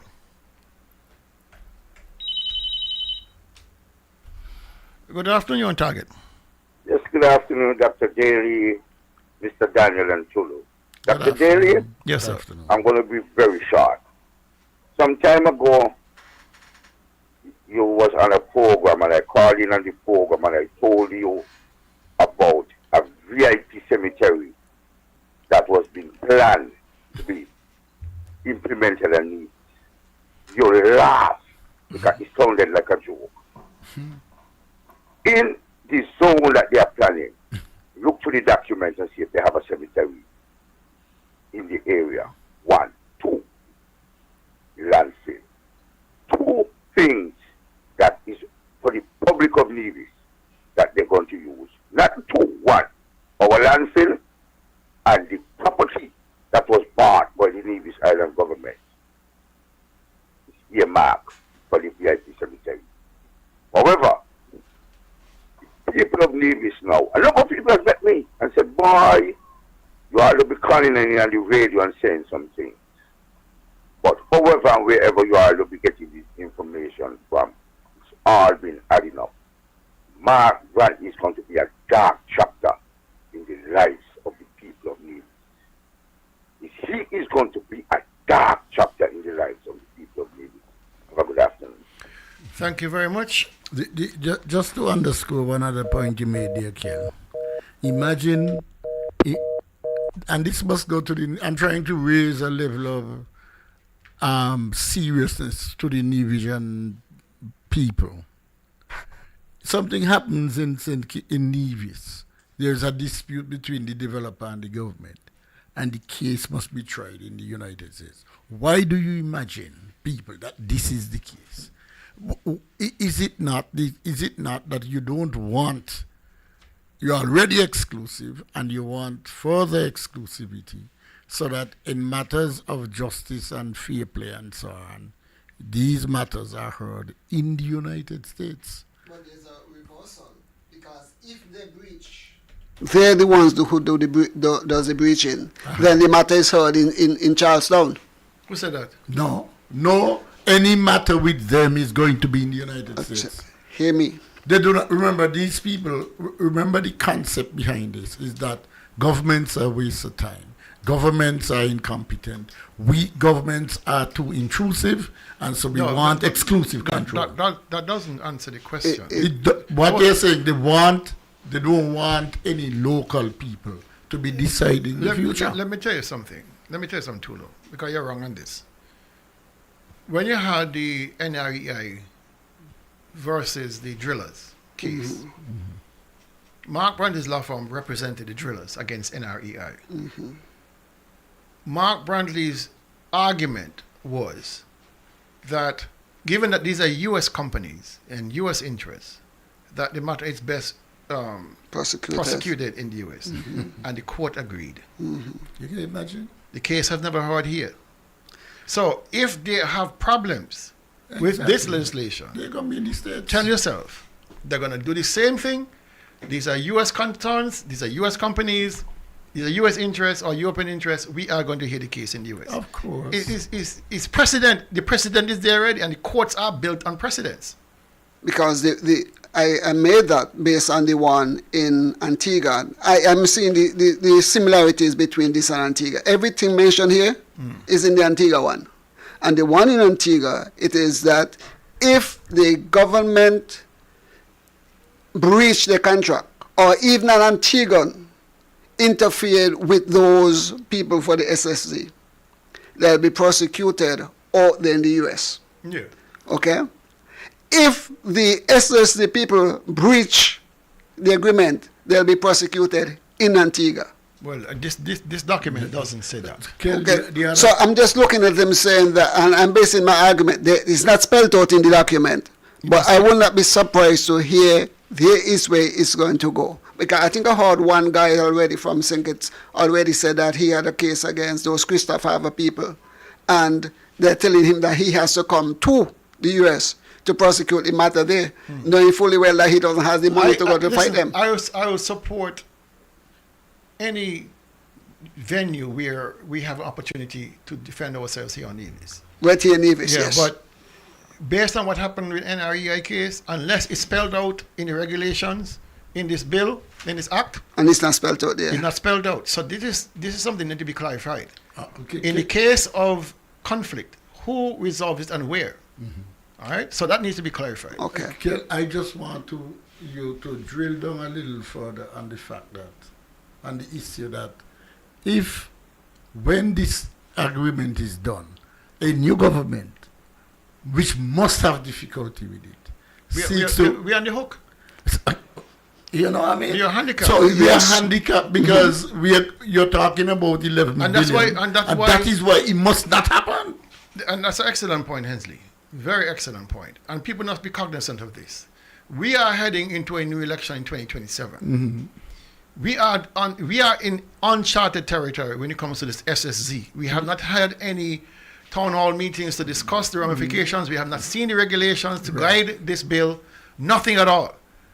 We are on the cusp of forming the next government. The NRP is on the cusp. If this legislation finds ground before NRP takes over, we are cooked.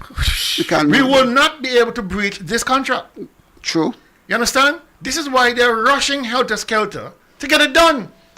Because they want to get it done and hamstrung NRP. Oh, I was talking, look, I know I can't do anything about it. And then because it's going to cost us billions of dollars. And then the other point is that the people begin to lose confidence because we make so much noise about it. And see, they know we can't do anything. That is why it must not be done. You see, that's how important it is for Daly to explain what happened in Honduras, because it's the very same thing is going to happen here. And these guys understood it, that the previous government in Honduras gave them this agreement to set up the enclave. The present government came in and said, this is not good for us, and they oppose it, and so we're going to stop it. And then they sue, and they're going to win, because they had a legal binding agreement to do what they did. And so you have to pay me out on my contract. Unless the government can prove, unless the present government can prove that the government who granted the concessions or passed the legislation were compromised, paid, corrupt, or anything like that. Because then they got it on false pretenses. All right, so they're not won yet. But it's cause for concern for any incoming government to be saddled with something like this. It's terrible. Let's take this call.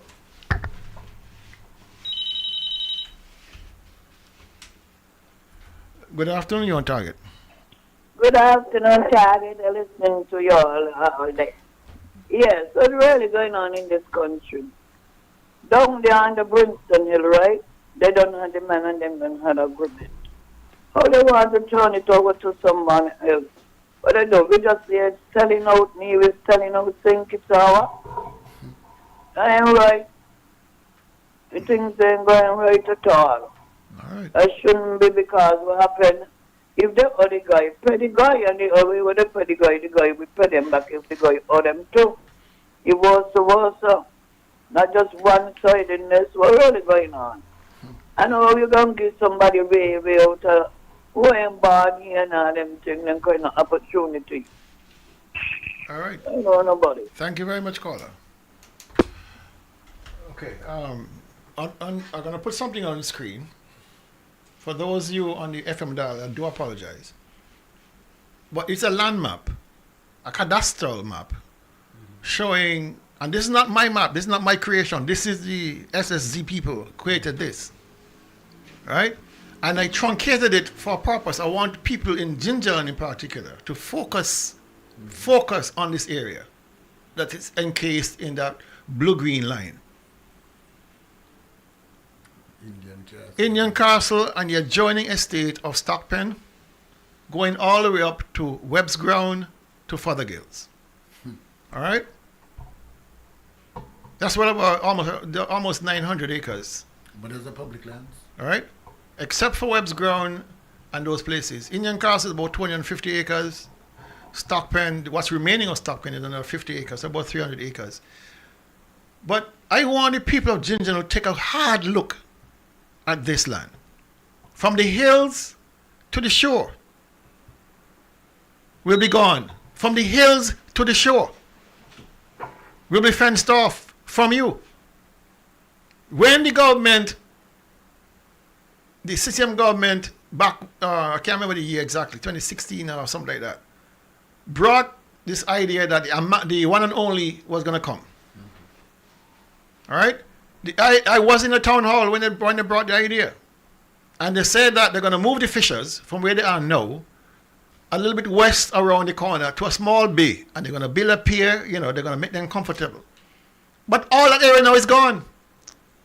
All of that area is now gone. So we are the fishers from the India Castle fish landing site to go. Charlestown. Where are they to go? Charlestown. We are the people of Gingerland who like to go down to Black Bay or White Bay, who like to go down there and just relax and watch the surf. Where are they to go? Hobart's Beach. This is the ridiculousness of it. This is a SSZ. It means that you are not welcome. You in Gingerland are not welcome. Let's take this call. Good afternoon, on target. Good afternoon, gentlemen. Good afternoon, gentlemen. Good afternoon. I get people nervous and in this place here. With all these kind of things that we hope wouldn't happen. Honestly, things just ain't going right in this country that we live in. You have a question or concern? Yeah, I must have a concern. That's what I call. That's what I call. You know, I am wondering, right? With all that is being said, how can the local, what can the local people do in the meantime? What can we do to avoid these things happening? A number of things is being said. The airport, or they can pay for the airport and all them kind of things. Is at the end of the day, the airport going to belong to Nevis? At the end of the day, if that happens?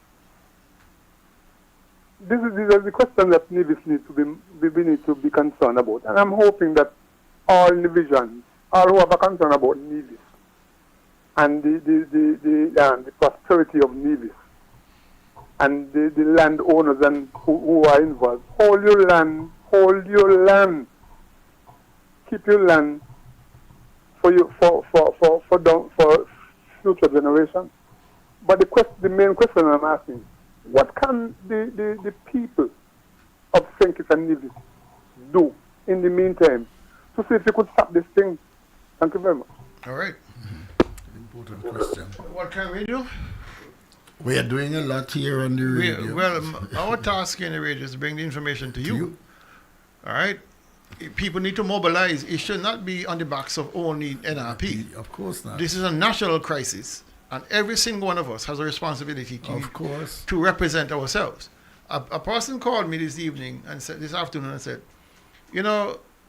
maybe there should be a sick out. Maybe public servants should do a sick out to show their disgust and protest silently about what's happening. The first thing that must happen, must happen, is that the SSZ must be repealed. The SSZ cannot allow to go on. But I fear that our leadership, the Premier and the Prime Minister, have been compromised by the developers. I sincerely believe they have been compromised. I think that they're looking at the numbers of people coming in, the benefit to the CBI in the billions of dollars, the benefit to them personally in their campaigns to go back into power. I think these guys have decided already that this must happen. You're absolutely right, because I've heard the Premier, since the debate, I've heard the Premier, I've heard the Prime Minister, and yesterday I heard the Attorney General. And these guys are into this thing, line, hook, and sinker. And I began to ask myself, what has they gotten for themselves? What is there to benefit these people personally, that they are so vested in making sure that this thing become a reality? Something is telling me, apart from whatever the crime family of Nevis is making, there are others who has been greased up somewhere along the line. My mind is telling me that I could be wrong, but sometimes my mind is right. They are too deeply invested in this to rob. And then again, one caller talk about what's going on in St. Kitts. Can you realize that in St. Kitts there's a move to go along that very same line? Of SSD? There's a move to go along the very same line. Well, I haven't heard it yet. No, it's not out there public but yet. I think that, for instance, the Christopher Harbour experience should guide any further development of SSZs. It means it you has know- not happened. Do you know how much money was made off of Christopher Harbour? And by who? Yeah, no, I don't. But what I'm saying is it has failed as Like the people of Nevis. Do you what- think the failure is the objective? You think? Do you think the success is the objective, Danny? No, I know that. But what I'm saying, here is an example of a project which had all the marks of something similar. It didn't work out. Christopher Harbour was never designed to succeed, Hensley. That is so true. That we have to face reality. And what happened with the SSZ? Not designed to succeed. It is not designed to succeed. Okay. No. All right. Story done. People are measuring the outcome based on what they can get out of it. Mm-hmm. Okay. That's is all so it true. is. Yes. Because you can't tell me, of all the countries in the region, OECS CARICOM, English speaking, Spanish speaking, Dutch speaking, of all the islands in the Caribbean, our neighbors, none, absolutely none, has even contemplated going the route of an SSZ. Mm-hmm. Nobody has contemplated putting a flag on their own country that belongs not to them. No. Nobody. What sweetened the pot for these guys? What convinced them that they're on the right path? Forget Jamaica, Trinidad, Barbados, Grenada, St. Vincent, St. Lucia, Antigua, and Barbuda. Forget all them. We right. We are the ones that are right. And we're the only ones who And we're the only ones that are right. We see why. Right? These guys do not respect the intelligence of Nivisians and Kitishans. They do not believe that we can decipher what they're all about. Follow the money. Follow the money. Follow the money. These guys have sold the blood of Singis and Nevis to developers to make money. That's a fact. Look at the evidence. They are refusing to even reconsider this legislation until the people of Singis and Nevis get out there and march and demand the repeal of this. They're going to ram it down our throats. True. Let's take this call.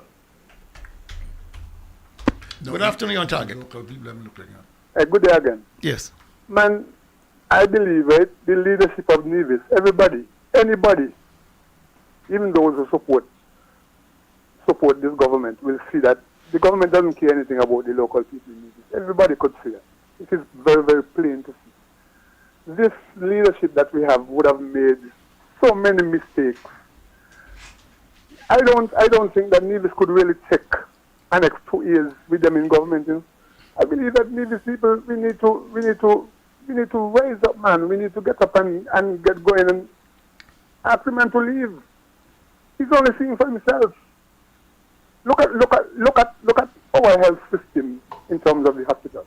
8 long years, and nothing is being done. The priority has shifted, Carl. Huh? The priority is not the hospital anymore. The development. priority is the development. But that's what I'm saying. But it is a part of us. It's our health. Imagine for a moment, caller. Imagine for a moment that the premier is rationalizing the fact that he doesn't have the money to finish the hospital, but maybe the people promise him he gonna do the hospital for him. As well. Right? And then what? And so and in exchange for his very, very, very overt support for the SSD, we know that they're talking about the airport, funding the airport. Yeah. What is to prevent them from funding the hospital? Everything. To tie us more into the agreement? Exactly. But hey, I'm glad that you are bringing out a lot of this information. And even though I'm tense, really, I'm really tense, right? And I just want to say, Daily, and tell me, the other night, you played a little music they're saying that know when to hold and that kind of thing. I could tell you that at that moment he had really brought me some relief. I was tense, and it started to break me memory, me thought. You know, I was really glad when you say if you do it as a kind of you call it light moment, but I could tell you that he had some seconds. All right, it certainly break me. Thank you very much. What I'm saying is right. What I'm saying is here is that people need to get up. Let us get up, go out there and demonstrate in our numbers to get these people in the government, out of the government before we reach down to the next 2 years. Nobody know how long we're gonna live. So we have to make sacrifices to get by. Thank you. Thank you. Okay, gentlemen. 10 past. The demise the demise of Gingerland, especially the Indian Castle area, has been very profound, very evident. In 2015, when they did the road project in Hanley's Road, they dumped all of the tens of thousands of tons of fill on the racetrack with the promise that somehow they're going to clean it up, not knowing that the plan was they want to stop the races down there so they can bring in the investors, because the investors did not want any association with a track.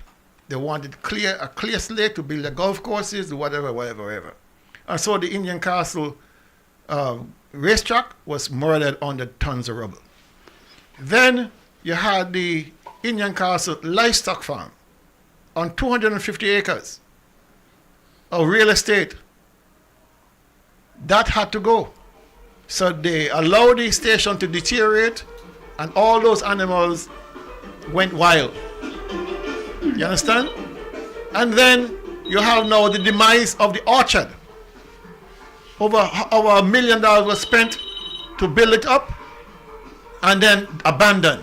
It tells you that Indian Castle was summarily being destroyed to facilitate a development coming down there. You understand? This is the fact. Good afternoon, Target. Hello? Hello, good afternoon. Hello? Yes, good afternoon. What, is this Dominic? No, you got the wrong number. Oh, sorry. Now, okay, there is something to be said.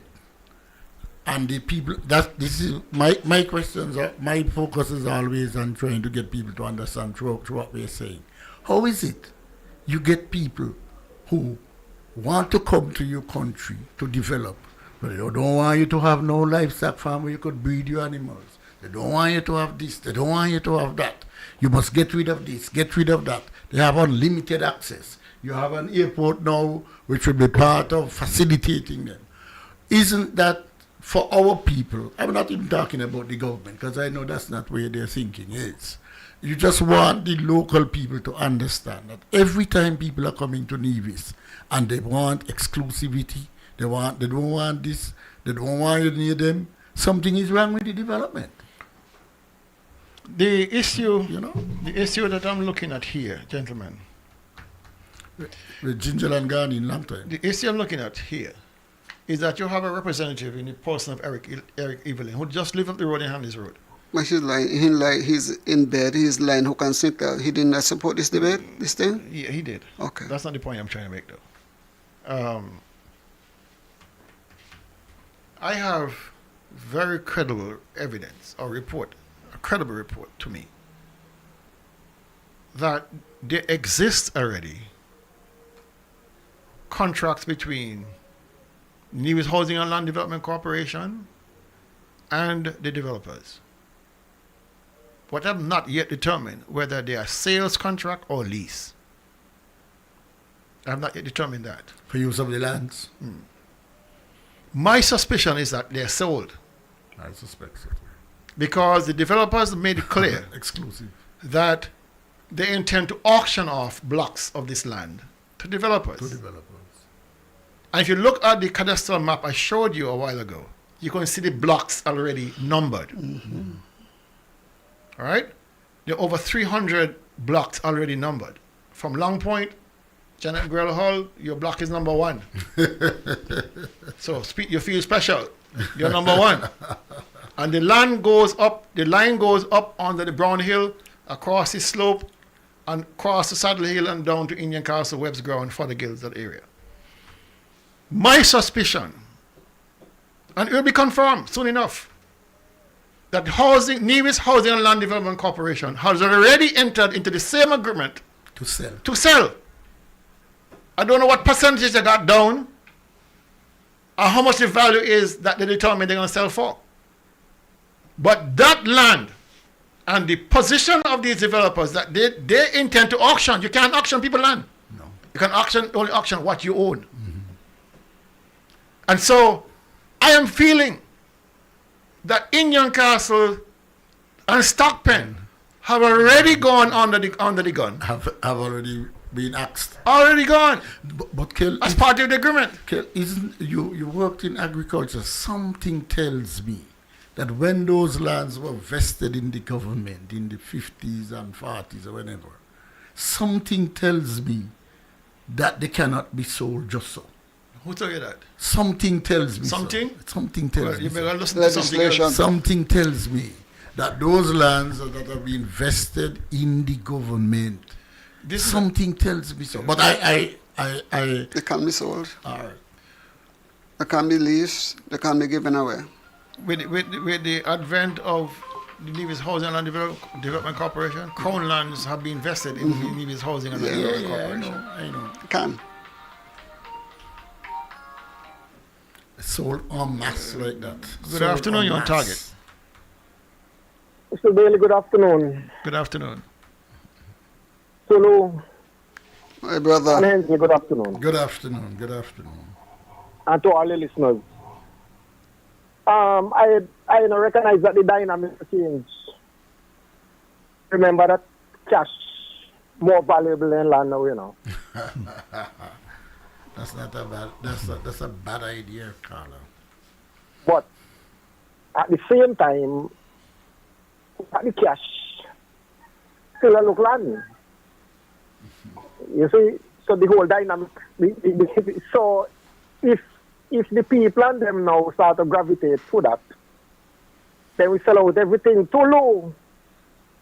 You have to go back to the Bible and recognize that in the Bible days, and our property we sold. Now 50 years time the property I have to give back. Remember that? Yes. The year of Jubilee? The year of Jubilee.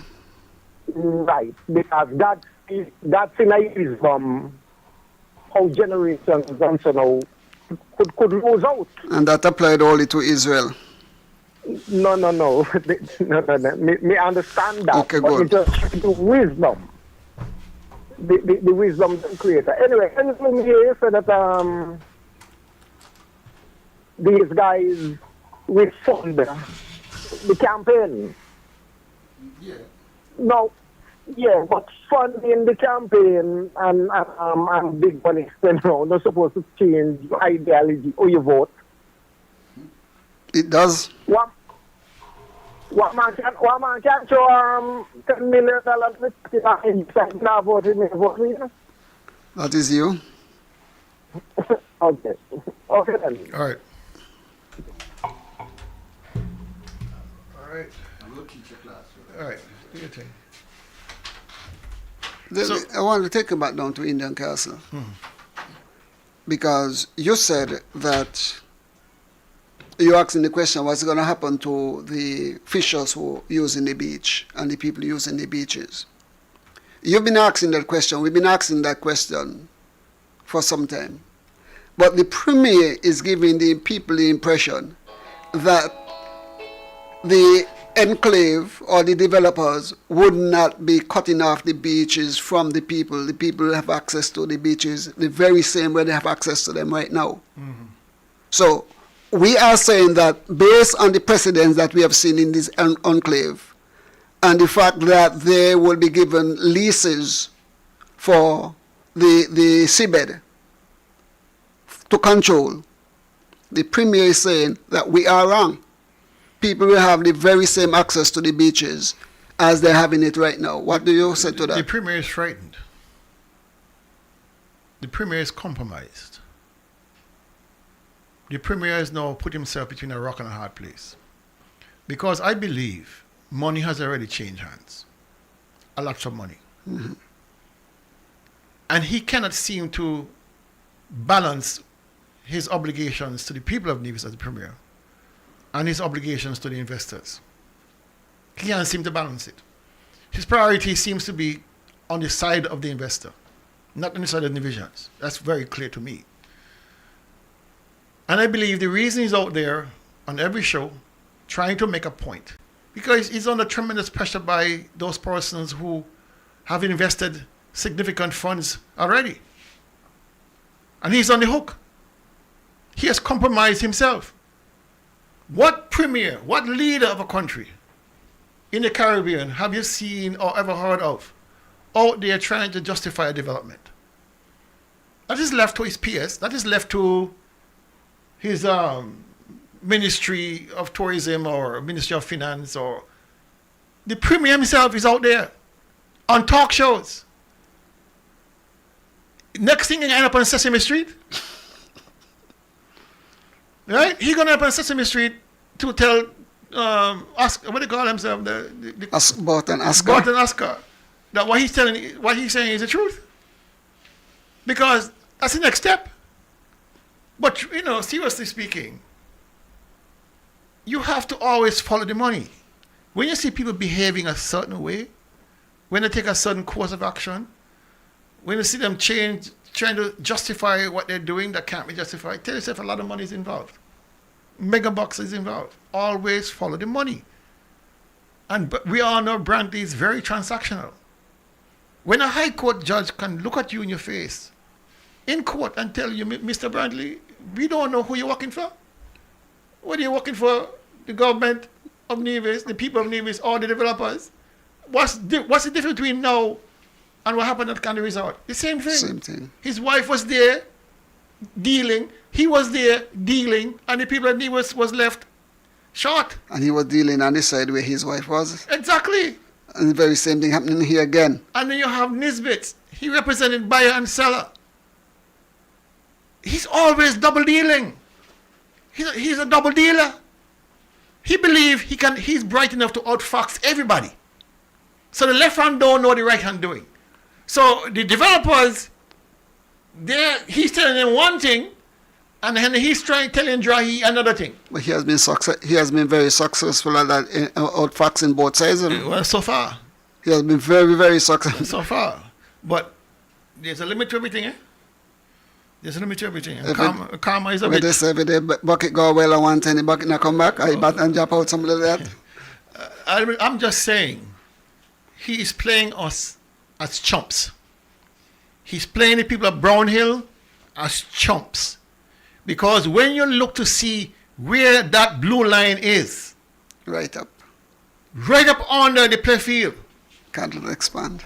Cutting and weaving its way through what should be the natural expansion of Brownhill into the future. He sees it as a wasteland because he's trying to justify the uptake of it into this development by saying it's wasteland, nothing can grow there. Boy, there are thousands of animals who roam through there. John, I told you what is going on, how the animals are there. Listen, that area there is not wasteland. No. That's like looking at a forest in the US and say, I don't see any houses there, so it must be wasteland. Farmland. That's like looking at the ocean and say, I don't see anything jumping out in the water. It must be nothing out there. Nothing out there.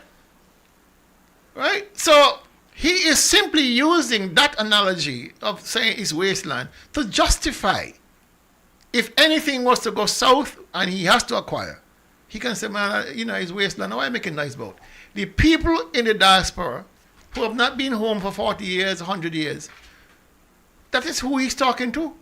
Because we who live here know this is not wasteland. This is land waiting to be developed properly. This is land left on behalf of people's children for them to use properly. So if you see an empty lot, is that wasteland? It's for me. It's my land to determine what I do with it. If I want to plant trees in it, if I want to run animals in it, if I want to sell it, it's mine to do. But don't describe it as wasteland because you're trying to fox people. He's trying to fox people. That's all he's trying to do. But on the island of Nevis, in that area is where the most of the livestock of Nevis are.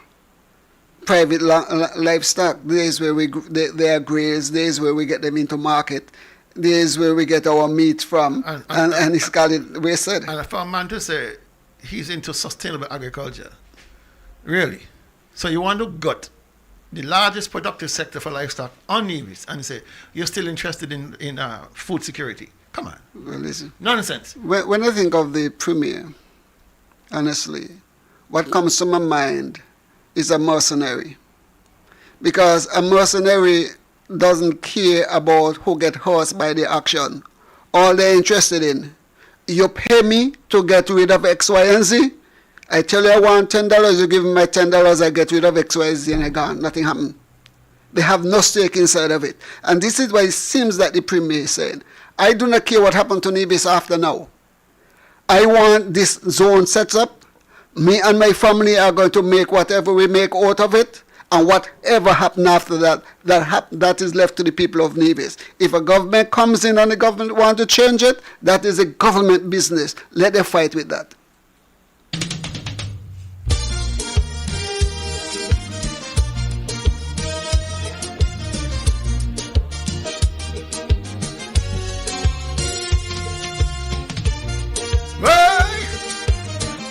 You up to something? You up to something? Yes, I. What are you up to? Robin Hood in blue, he riding through town. Not a hero, not true, just spreading bad news around. He come with big smile, but his heart full of greed. Selling out we lands while his friends take the lead. The simple papa sit at his side, counting she gains. Land grabbing, wife sharing out ancestral remains. 3,800 acres gone out the door. How what could have caused this? We can't take no more. Fool me once, that shame on you. Fool me twice, shame on me. Nearly 20 years, this trick's the blow is up. We get fool, and still they want more. How could have caused this? How could have caused this? Robin Hood in blue, not a hero for true. He raping with future, selling out we land. Bring gun, mad. Can't understand that cause this. How could have caused this? Room for 10,000 friends, none tied to the sand. Poor man cry, we can't take no more. How could have caused this? Tell me what we've Nothing for. Woo! What could have caused this, Tulu? Greed. Woo! What could have caused this? Whoa, bam, bam. AG Prime Minister, them cabinet room. How you fall for the scam, how you ain't got a clue. Web up on the show, nearly lose his mind. Robin Hood in blue, say his progress so fine. But the poor man, hungry belly, empty house, bill. Where Dr. Drew, Dr. Douglas, Dr. Harris, Dr. Kennedy, you're there. Integrity Commission, only good for some them, while the rich, them prosper. The poor stay the same. Serious question left unanswered. Who the realtor, who the lawyer, who the sponsor? What the SSC Prim says, but only good for the family, not for the neighborhood. How could have Does this? How could have caused this? Robin Hood in blue, not a hero for true. He raping with future, selling out we land. Bring gun, mad. Can't understand that cause this. How could have caused this? Room for 10,000 friends, none tied to the sand. Poor man cry, we can't take no more. How could have caused this? Tell me what we voting for.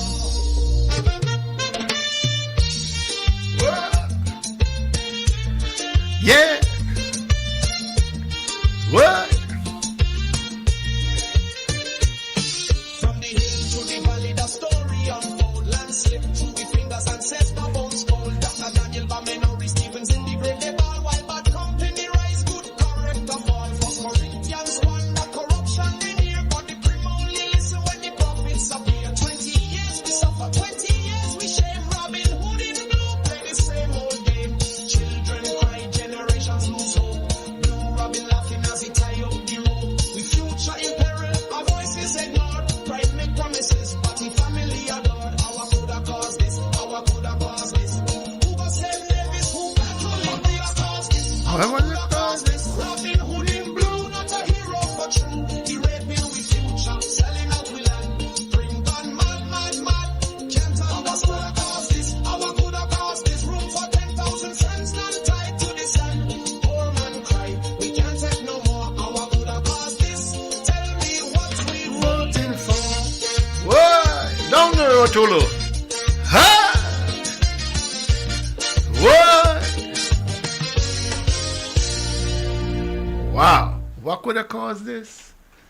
Ooh, I love it. It's a long time I have not listened to our song so intently, other than Wheel or Short Shot. Oh, wow. But I love the messages that is here, and it's to the point, to let us not listen. Robin Hood in blue has been fooling us and has fooled us for over 20 years, and he's still fooling us. Okay, folks, we have come to the end of today's broadcast. Oh, who this now? One call.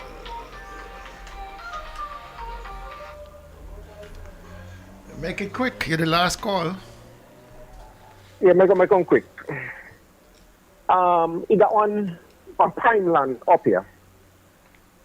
So one guy in the land, year after year, and just come making animals on the land. So he will start to make noise.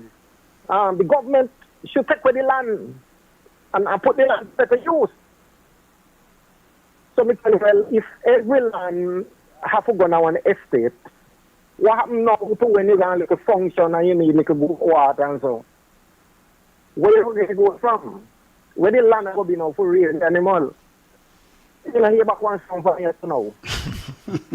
Okay then. All right, brother. Thank you.